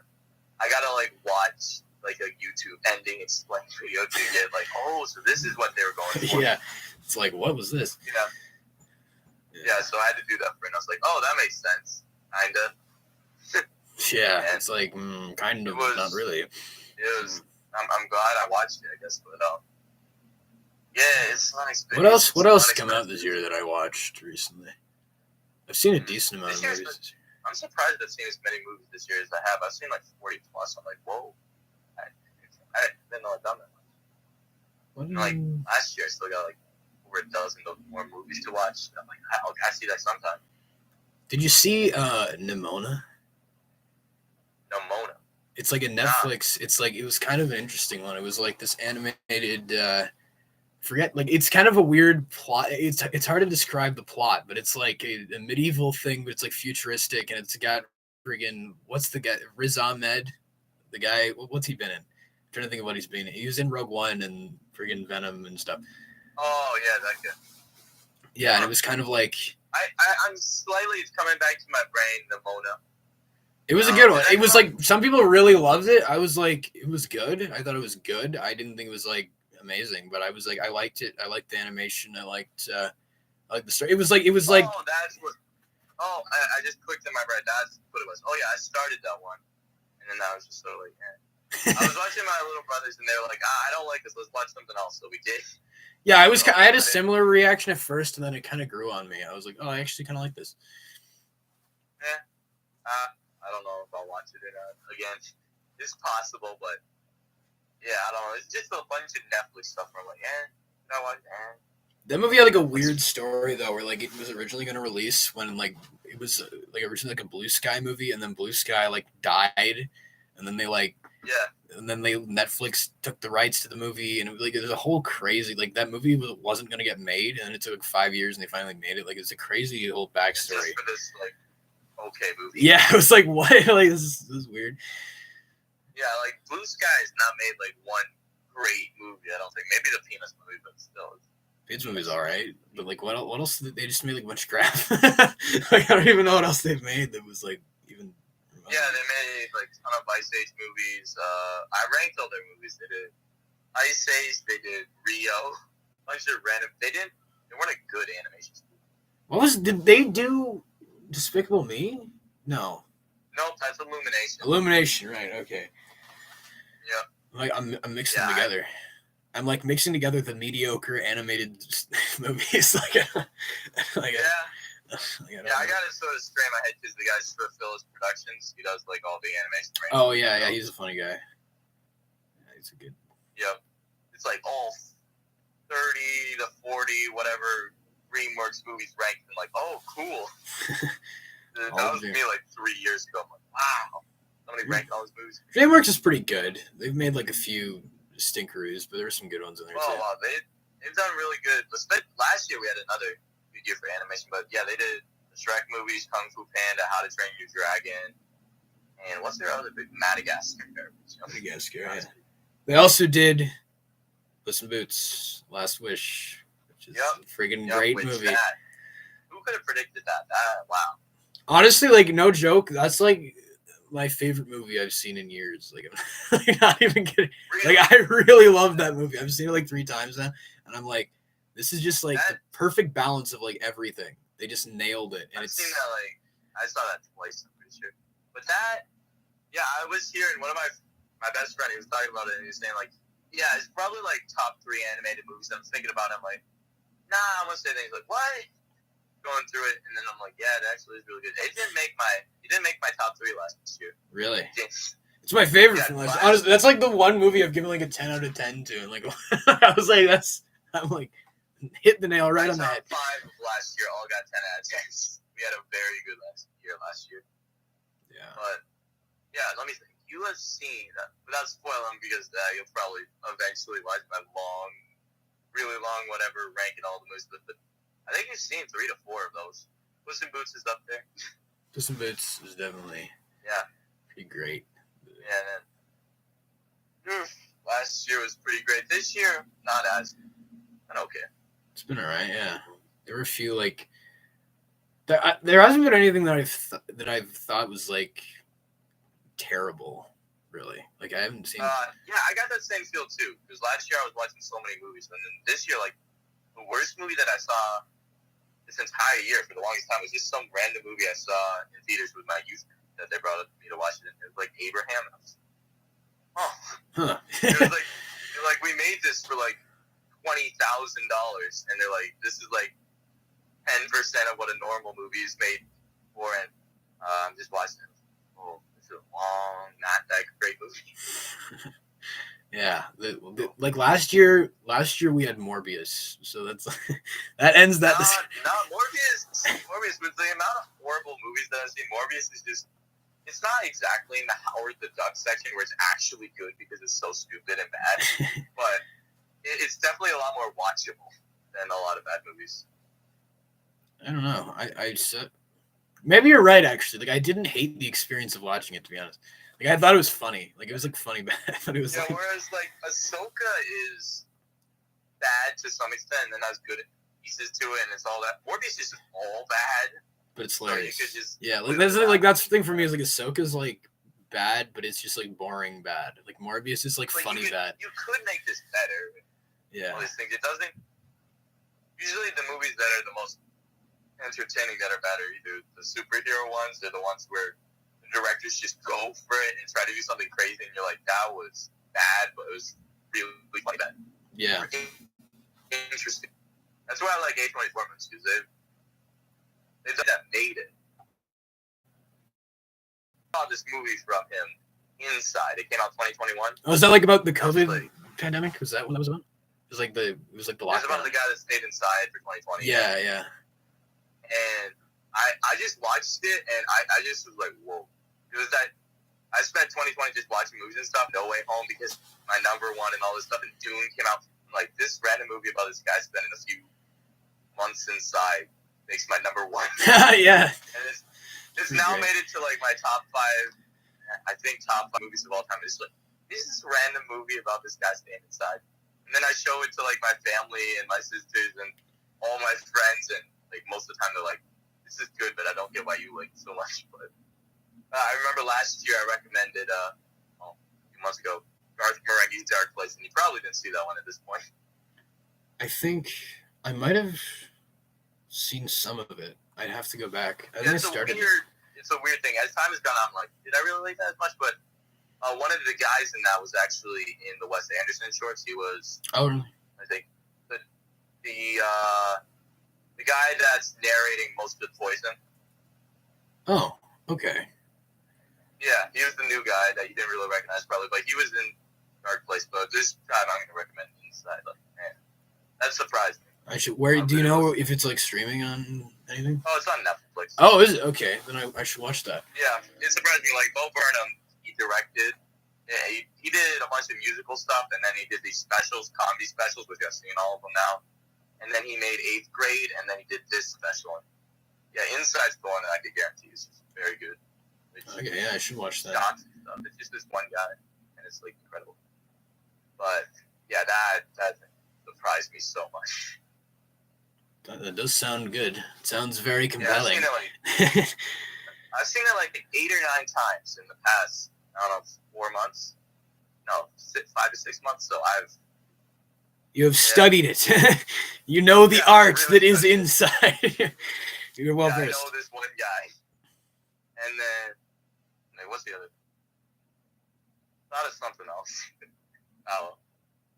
You got any recommendations or something as we kind of wrap it up? Yeah.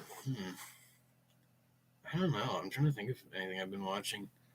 Looking at my shelf of things to see if I have anything that's worth watching. Yeah, what you got for movies? What do I have on my shelf of movies over here? Have you seen... I guess it's not a new... Have you seen Thin Red Line? I've never even heard of that. Thin Red Line. It's Terrence Malick is the director. And it's I think it's like it's not the Korean War. I forget what war it's set in. It's not World War I or II, but it's more of like a philosophical war movie. It's not like a war movie in the sense that it's like about the violence or the actual like event happening. It's more like questions of morality, and it's like almost 3 hours. It's a long one. Like, you got to be in the right mood to watch it. But I was like, this is interesting. I didn't love it the first time, but I kind of want to watch it again, and I might like it more because like I know a lot of people love that one. Like it's Hans Zimmer did the score for it, really great. The main piece that everyone listens to from that one is called Journey to the Line. You should look up that. You should look up Journey to the Line, and then Journey to the Line and Thin Red Line. Well, I'll watch that in the next week. Yeah, that's a good one. And then what else do I have? Have you seen The Last Samurai? No, I haven't. I know that's been on my radar to check out. That's another good one. I know it's good. It's kind of fun. Yeah, and Hell or High Water. I just rewatched that one last week. I really like that one. That's kind of an I don't even think I've seen anything from that director. He's good. That was a good movie. Kind of came out of nowhere and no one really talked about it, but. I guess I'll write these down because you gave me 3. I was just expecting 1, but all right. Yeah, might as well. Yeah. I have my massive 300 movies in Letterboxd, but to watch, but it's always to figure out which one to check out. I saw what else do I have here? Freaking Atonement. That's another good one. Have you seen Atonement? It's the same guy who directed Pride and Prejudice, the one with Keira Knightley. Yeah. Yeah. So is it in that sort of genre of film though? Yeah. It's kind of similar. All right. It's got what's the actress thing? She was in Little Women and Grand Budapest and all that. Saoirse Ronan. I think that's her name. Yeah, but was she in Lady Bird too? Yeah, she's like the main lead now. Oh, okay. I liked her in both those films. She was in that, and then I remember seeing her in something else. But yeah, she's really good in those. Yeah, so she's like that was her when she was younger, and it's got like Keira Knightley and James McAvoy and all those people. That was a good one. It's kind of like a messed up story actually. Like it's not really but it's not messed up in the way you think. Like when you start it, like it's a weird story, but I thought it was well done. Like, it's a really good tracking shot of like James McAvoy, like when he goes into the Second World War, and there's this like one take shot of him walking through Dunkirk, just the beach, and it goes on for like 10 minutes, and it never cuts, and it's like such a good scene, and it just like pans through like all these people, like it's crazy. So, yeah. Well, you're giving me some stuff to do for homework, I guess. Some movie homework. Yeah. Yeah, I just got Inside, which is like under an hour and a half, and infinitely rewatchable. And also, the soundtrack is the greatest thing ever, pretty much. Really? I need to listen to that. I have like an immense respect for the guy now, but. Oh, what about, speaking of Wes Anderson, what about, did you see Asteroid City? No, I didn't see that. I'm gonna see that before the end of the year. That's that one, I wanted to watch a bunch of his movies. I saw Fantastic Mr. Fox also, along with. That's my favorite one. But yeah, I didn't love it as much. It's goofy and it's very orange, but it was like it's very orange. That's it's the orangest movie. I'm just watching them like every shot has orange in it, and I do some of these. I got this weird class that I get from. Watch movies, the cinema class. I get to just choose a movie to watch or whatever, a cinematic, a good one, and then write like a 2 to 4 page report on it. Right. And I did this Fantastic Mr. Fox. My sister, she just walking out. What you watch? And she clunks down. She watches the movie with me. Right. It's like, just to see all these random movies. Yeah, like last week I had to write an English essay comparing Hamlet to Oedipus from like the great Greek like legend or tragedy or whatever. So I had to watch these like 2 old productions, like this old one that's like a Stratford, like Canadian Stratford production of Oedipus Rex. It's like, it was like a play, but then they like made it into a film, like they edited it into a movie. And then this old version of Hamlet that aired on BBC or something. And it has like freaking Christopher Plummer is Hamlet. It's got like, Donald Sutherland is in there too, actually. Snow, he's in there, like when they're all way younger. So I was like, it was interesting. It was an interesting experience going back and watching those because like these are like really old movies, but like they were well done for what they were. It was kind of like they gave me these really long transcripts of Hamlet and Oedipus Rex. And I was like, I'm not gonna read these. Like this is gonna take way too long, and it's hard to read too. Like Shakespeare's dialogue is really hard to read. Like, yeah, I can't do that. So, I got another book. Well, I don't know, something, the Scarlet Letter or something, and I'm just like, the way it's worded, and especially since Shakespeare, and then also things that originally weren't written in English being translated in English, hard to get through. Yeah, it's like, it's hard to read. So that was definitely something. Easiest thing for me to read is just graphic novels. Like you get a good one, like. I don't know if you know what Invincible is, but the animated show. Oh, I heard about that show, yeah. Yeah, it was like really good. I checked it out when it came out. And like another season's coming out in the next year or whatever. So I got like these like Bible-sized thick graphic novels for it from the library. I read them in like 3 nights. I'm like, wow. It was really good. Cool, eh? But yeah, reading is hard.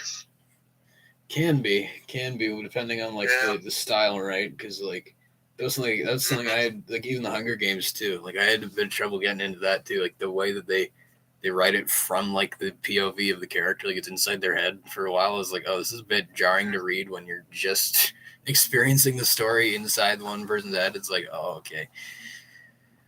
Yeah, it takes some time to get into stuff, but if you get into it good, I guess. Yeah. Yeah, so well, I guess that's pretty much we covered all the bases, right? I don't think there's too much to add. Yeah.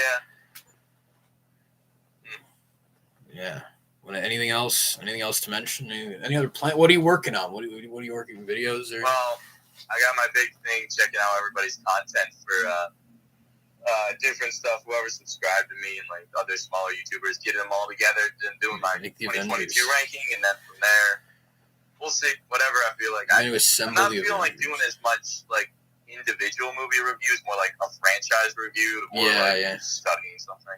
Yeah, that's the thing, right? Like I don't have as much time anymore, to be honest. Like that's the thing. Like this summer, I was working all summer, and I barely had any time. Like I like barely had time to do that Christopher Nolan thing that I did, where I watched Oppenheimer and I did the Christopher Nolan video, and like I think I kind of disappeared for a month after that because I had I had no time to like work on videos, like because they take a while to edit too, and I'm like. I was working nonstop, just finished working beginning of September. Then I went on this long trip in the middle of September, and I just got back, and I'm like, oh my gosh, now I have to do more work. Like I have no time, basically. Yeah. So I'm like, I have to finish up these last few high school courses. I'm like, I have no time. Like I just like, so I'm like, I pick and choose what I do. I'm like, okay, should I make a video on this specific thing? Like, there are a ton of movies that I would have loved to have talked about, but I just don't have the time. That's the thing. Yeah. What to talk about and then what to watch also. Yeah, exactly. Like I got less time too, but watching stuff, going around working, and then I got school. A lot of school, and then traveling around a lot. Traveling around, just matters and stuff. So There's a lot to do. There's so much to do, so little time. That's like I was thinking of just making a video where I just like recap a bunch of the stuff I watched this year and like give my opinion on it. Like, because there's so many things like Guardians of the Galaxy 3, what Elemental, I saw that too. A bunch of these movies, Asteroid City that I was just talking about, like all these movies that I would love to talk about. And I don't. You just do an ending ranking. Yeah, I probably will do that. One big video. I gotta do that for 2023, and then there's all the other movies. I don't know. I watch them in franchise chunks. So like, I watch like all the Fast and Furious movies, all the Saw movies, all the Hellraiser movies for like Halloween and stuff. I wanted to do Transformers. I didn't get a chance. Transformers. Probably best that you don't watch those. Yeah, I've seen Bumblebee and I've seen the first, and I hear all the other ones. Those are the only ones that are like even worth watching at all. Yeah, but I'm like, might as well see them one day. I don't know if I'll do it this year. I might have to wait until they do another Transformers movie. To be honest, like some of those are like, in my opinion, they're kind of like the Morbius level of like funny bad. Like the fourth one with Mark Wahlberg or whatever. That movie's so bad, but it's like hilarious. Like there's this great scene where he like takes this Bud Light and like throws it in this guy's cars. And it's like such a freaking, it's like such a dumb movie. But I'm like, there's some funny stuff in it. But it's like, this is the worst thing I've ever seen. Actually, can't even try and act like it's good. But like, all that with movies. But it's like it's inconsistent too. It's not one of those franchises where it's like, what's the one you were just talking? Like Fast and the Furious, right? It's like that's kind of one of those franchises where it's like not really that good, but it's like fun. It's like fun, bad, but like Transformers is like inconsistent because it's like you have like Bumblebee and the first one are like kind of okay movies, and then like the rest of them are like either they're funny bad or like the fifth one. Don't even like I'll just say don't watch the fifth one because I watched that once. It was like the most boring thing I've ever seen. Like it's not even bad in the fun. It's just the first. It's like 3 hours long. It's the most boring thing I ever watched. Like it's not even worth it. Well, gotta make my way through. I think about that with Letterboxd and stuff. I'm just like, the amount of movies I review, and I naturally don't want to watch bad movies usually. And then the amount of movies that I like give rate, I just give good reviews more than bad reviews. I'm like, I gotta watch more bad movies. I gotta watch more bad movies, said no one That's ever. where Fast and Furious and stuff comes in. Watching another thing that they're doing with the Saw movies for the 31 movies is the Hellraiser movies. So I'm like, might as well. And so going through all of those, and I'm like, there's like 3 good ones. There's like 3 decent movies. Okay. Yeah, and I'm like, why am I choosing this and not some like horror icon or something? Not just choosing like the junkiest franchise. The junk. Yeah, it's just like okay. It's a white guy with a bunch of pins in his face. I've never even seen it. I forgot that was a thing. To be honest. Yeah, I don't know. That's why you see the random Letterboxd reviews coming from me for that. I'm like, he's really into these Hellraiser movies that I've never heard of before. Yeah, just going through. It's just that when 4 different guys do like hour-long reviews, ranking all the movies, I could watch 4 hours of content and understand what I'm listening to. Right. Well, I mean, it's like even if it's bad, like sometimes it's good to just have like a marathon to go through, right? Like you're just kind of like, yeah. It's like especially in this sort of fall season, you know. Yeah, it's like getting cold. Like just here's a bunch of movies to watch. All right, it's not bad to do that, you know. Mm-hmm. Yeah. So. And I think like there is some movies like I haven't even seen the last 2 Hobbit movies yet. Oh, you know what? Yeah, we got to do that still. We got to do the Hobbit video. We talk about those ones. Did you? Oh, this is a question I've had. We never talked about it. Did you see Rings of Power? I saw the first 2 episodes. I still haven't had the motivation to see it. Really? Wow. That's interesting. Because, people didn't like that. Yeah, a lot of people did not like that at all. And I kind of liked it when I watched it. And, like, there's still like, things like, I really like the soundtrack. I listen to that all the time. It's still up, like, you know, it's not quite the Howard Shore level, but it's, like, still up there. Like, it's really good. And, like, I like the production value. And there's some stuff I like, but I was like, I have also felt no motivation to rewatch it. And I'm like, I feel like this would just go like, it's like disappointing in this sense that like, these are like my favorite movies ever. And then I watched this and I was like, it was okay. Like, you know, like I had the motivation, like right before I sort of got underground and everything happened. I was going to watch the Hobbit movies and like Game of Thrones and Lord of the Rings and Game of Thrones and like compare them. And then you had the prequel series, House of Dragon, Rings of Power coming out. I was going to do that, and none of that happened. I got like I watched every Lord of the Rings movie up to the second and third Hobbit movie, and I didn't even watch. I don't know what I did, and then I got through like 2 seasons of Game of Thrones, and then all motivation collapsed when I went off YouTube. So I didn't. Well, I heard that the Game of Thrones kind of like peters out after the last one. Yeah, it gets horrendous apparently, but I just thought those were like the 2 biggest fantasy things. And I thought that'd be cool. Yeah, because that was interesting. Like they came out at the same time, and everyone was saying House of the Dragon was better, and I was like, okay. But I was like, I don't know. Yeah. I've never gotten into that. Like I know 8 seasons of this other show to understand one season, or you just like with Rings of Power. Yeah, it was just weird. Rings of Power was just weird because it was like trying to. It should have just had its own. Like we were talking about how it has all this potential to like tell a new story in Middle Earth and all that. Like that's what we were talking about before it came out, right?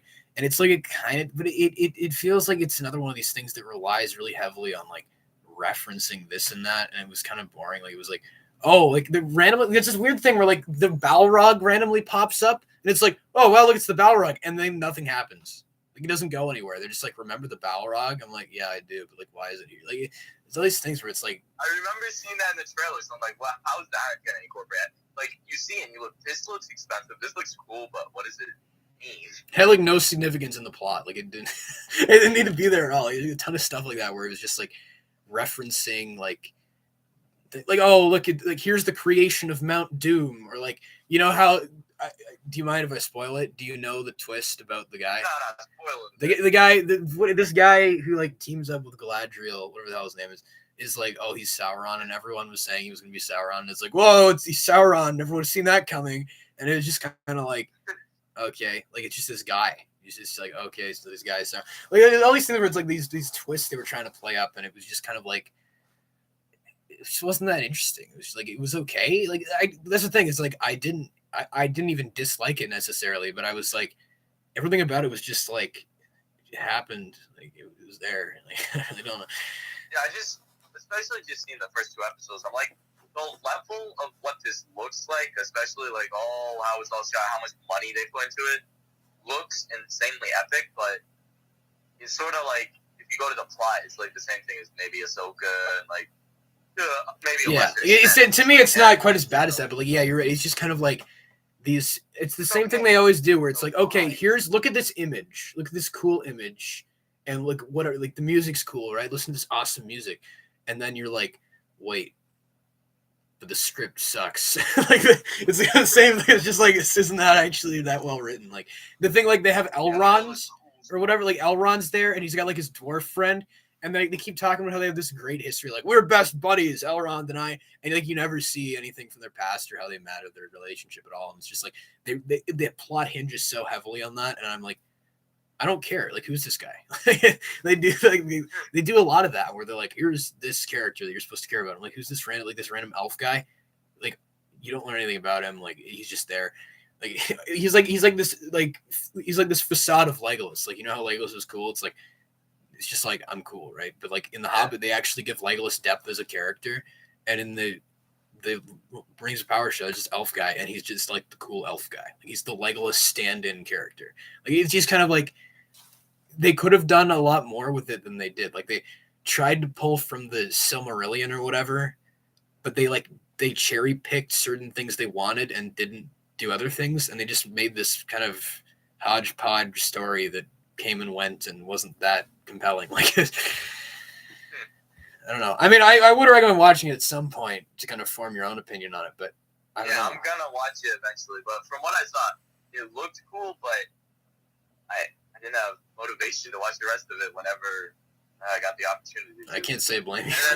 Yeah, another 2 things that coming out that they sort of announced, semi-announced, more for the first one, but Harry Potter is going to be a show now. Oh yeah, freaking that. Ooh.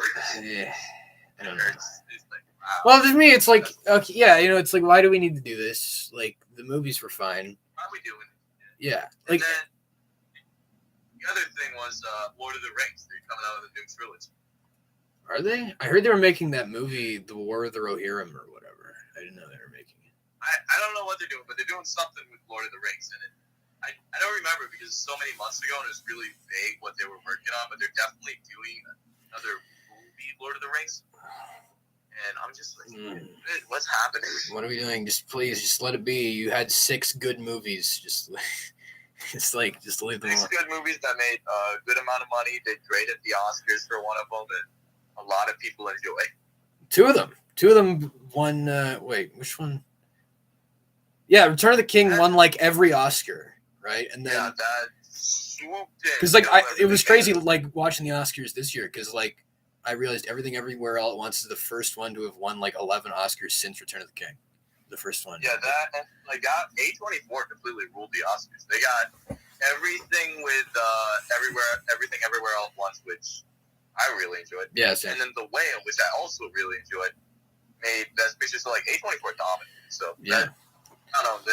There's stuff. If they have a logo before, if there's more, if it's drama, if it's weird director doing his stuff, it's up there usually. Yeah. So it's just. Oh. Yeah. And I guess if I'm gonna recommend another movie, I don't know. It's more made for people that like movies. You'll either think, "Wow, this is the greatest thing ever. It's good," and respect it maybe. But The Lighthouse. Oh yeah, I've been meaning to watch that. I think I started it and I didn't get around to finishing it, but I do want to watch it. Yeah. Who's that director's done a bunch of stuff recently too. Didn't he do that? Robert Eggers? Yeah, what did he do last year? There was that one, The Northman, I think. The Northman. Yeah. The Northman, another like top 20 movie up there. Top 15. A lot of great movies last year. I was just looking through them like, man, we had The Northman, we had Guillermo del Toro's Pinocchio, Puss in Boots, et cetera. And then I missed. I missed Hard, Banshees of Inisherin, the May 24 stuff. So. Have you seen Babylon yet? No. That's another one, like a director thing where it's a 3-hour long Damien Chazelle. He's done a lot of That was the worst Damien Chazelle, to be honest. I think that's the worst one he's done. After Whiplash and La La Land, I'm not looking forward to First Man and Babylon, but I will check them out. First Man was alright. Like, it's just like Babylon was like so excessive. Like have you seen the opening scene where like the I've seen like the pictures of it. I'm just like, whoa, there's so much going on. I hear like stuff that happens in the first 5 minutes. I'm like, that sounds like it's gonna be a lot. It sounds like a lot. Yeah, like just like check all this stuff out. But what I'm hearing from the story and stuff, and it's like there's the side to it where there's like, yo, check out all these orgies and raves and epic stuff. Yeah. And then you got the side where it's actually about Hollywood.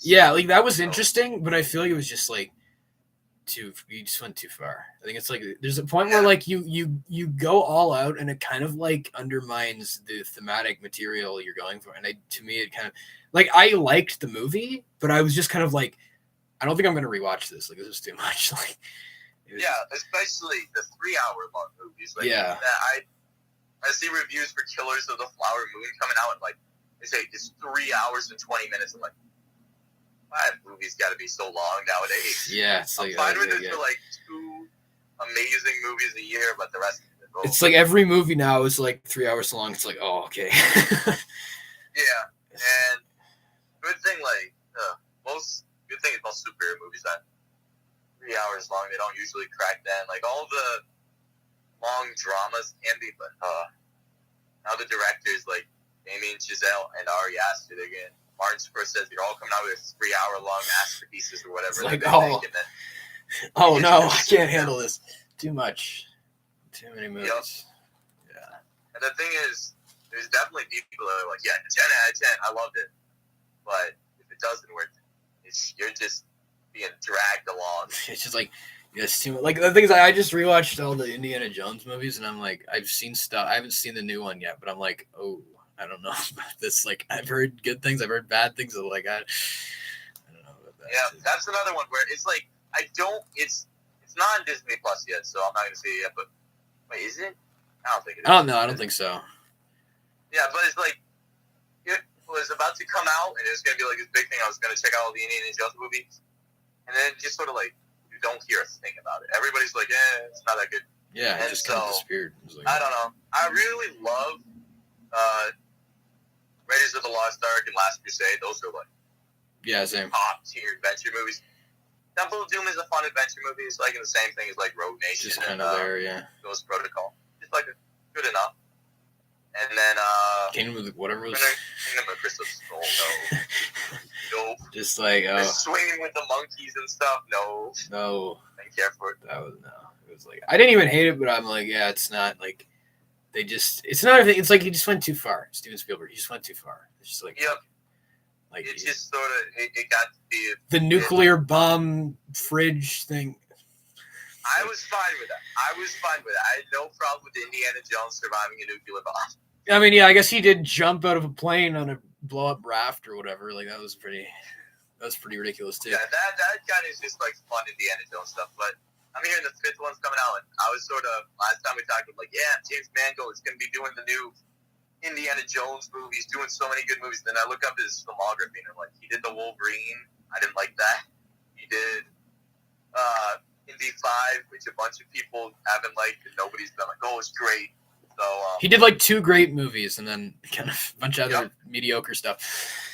It's kind of like, a bunch of sort of not the greatest. Hopefully, we get the great side with Star Wars, but he tackled 2 major franchises with X-Men and Indiana Jones, and he's done a apparently mediocre job, apparently great job. Yeah, we'll see what happens.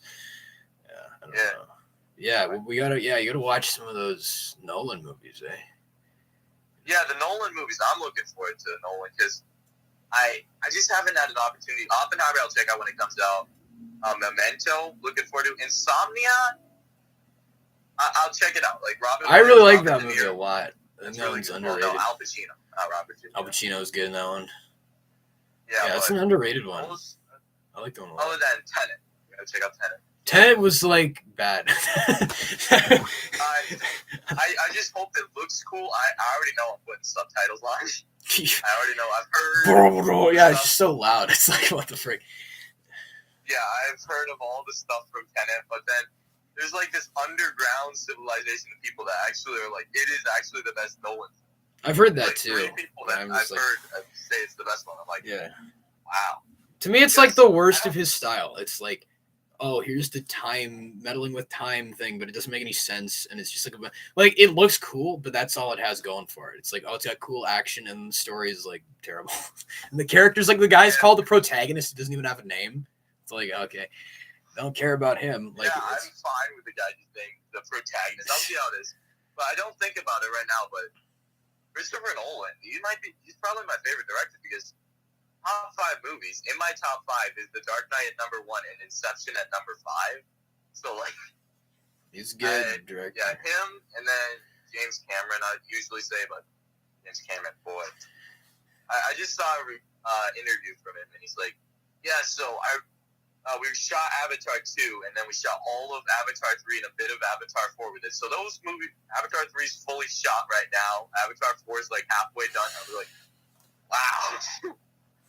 He's really planning. He's really, that's something. That's good. It's at least he has a plan, unlike Dave Filoni and Jon Favreau or whatever. Yeah, because I'm looking at James Cameron, I'm like, boy, he's announcing that like his 8th movie is gonna come out 2030 or something, or his 5th movie, and then they come out 2035, and I'm like, I don't think he's gonna be able to see his 8th movie. Yeah, he's old, isn't he? He's like 70. Yeah, I'm like he's in his 70s by now. It's like.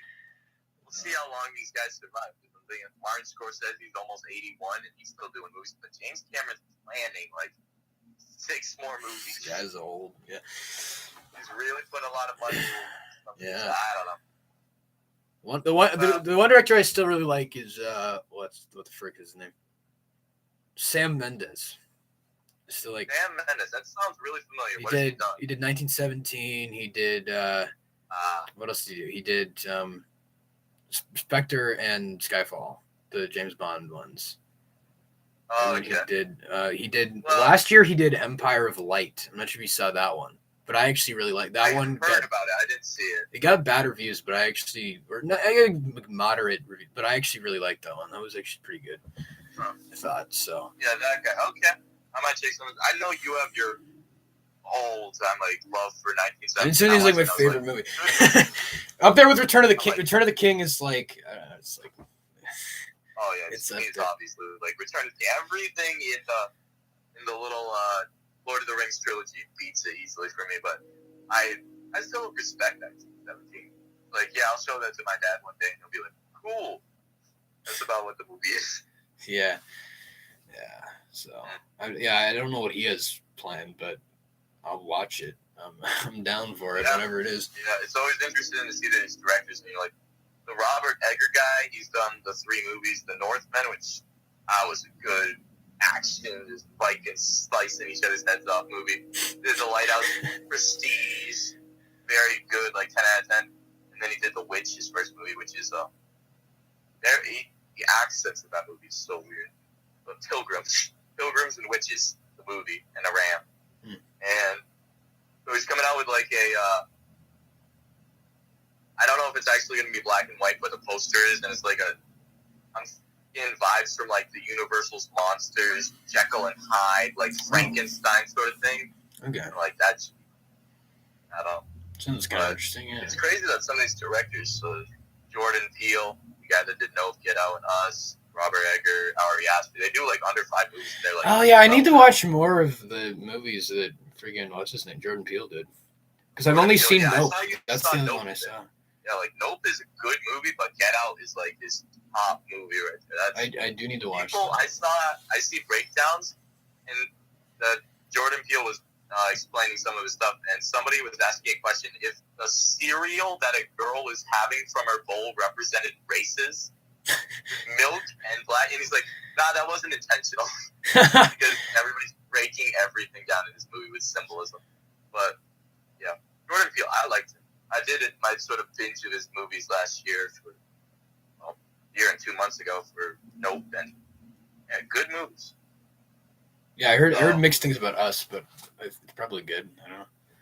Yeah, but he's got another movie coming out. So he's got a million movies. The thing is, whenever a new movie comes out from a franchise or a director, you can always watch another one. Yeah, it's true. The thing I'm kind of sad about is that Robert Zemeckis kind of dropped off. Like, oh yeah, he dropped off. Like he did like Back to the Future and like that one that I actually liked a lot of The Walk. That was kind of an underrated movie. Yep. Did a bunch of good stuff, and then like freaking Pinocchio or whatever. Yeah. I was like, oh. He really dropped off. I was like, well, poor Robert. He seems to have great bad movies. Well, I think I gotta go. Yeah. Well, yeah, it was good chatting with you. Good. Thanks for coming on again. We should do one of these. Yeah. Whatever. I can do this once a month if I can find it. Oh, well, I probably could. Yeah, sure. Yeah, we should do this more. Yeah, for sure. Thanks. Yeah, thanks for coming on, man. Yep. Talk to you soon. All right. Peace out. Well, see ya. I gotta go. Yep.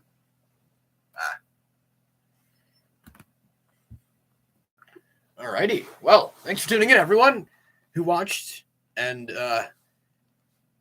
yeah, that was a good chat. I just thought you guys would be interested. It was kind of just like a chatting with this guy about movies, but hopefully you guys enjoyed listening, if any of you did.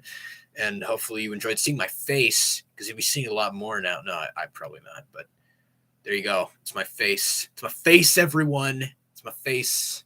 I'm here on YouTube now, because I don't really care about hiding my face. It doesn't matter. It's irrelevant to me at this point. So there you go. The great Hobbricks face reveal was kind of anticlimactic, but who cares? So yeah.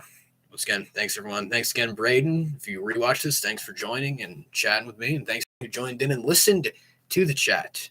Of course, as always, I hope you guys have a great day. Take care. Bye.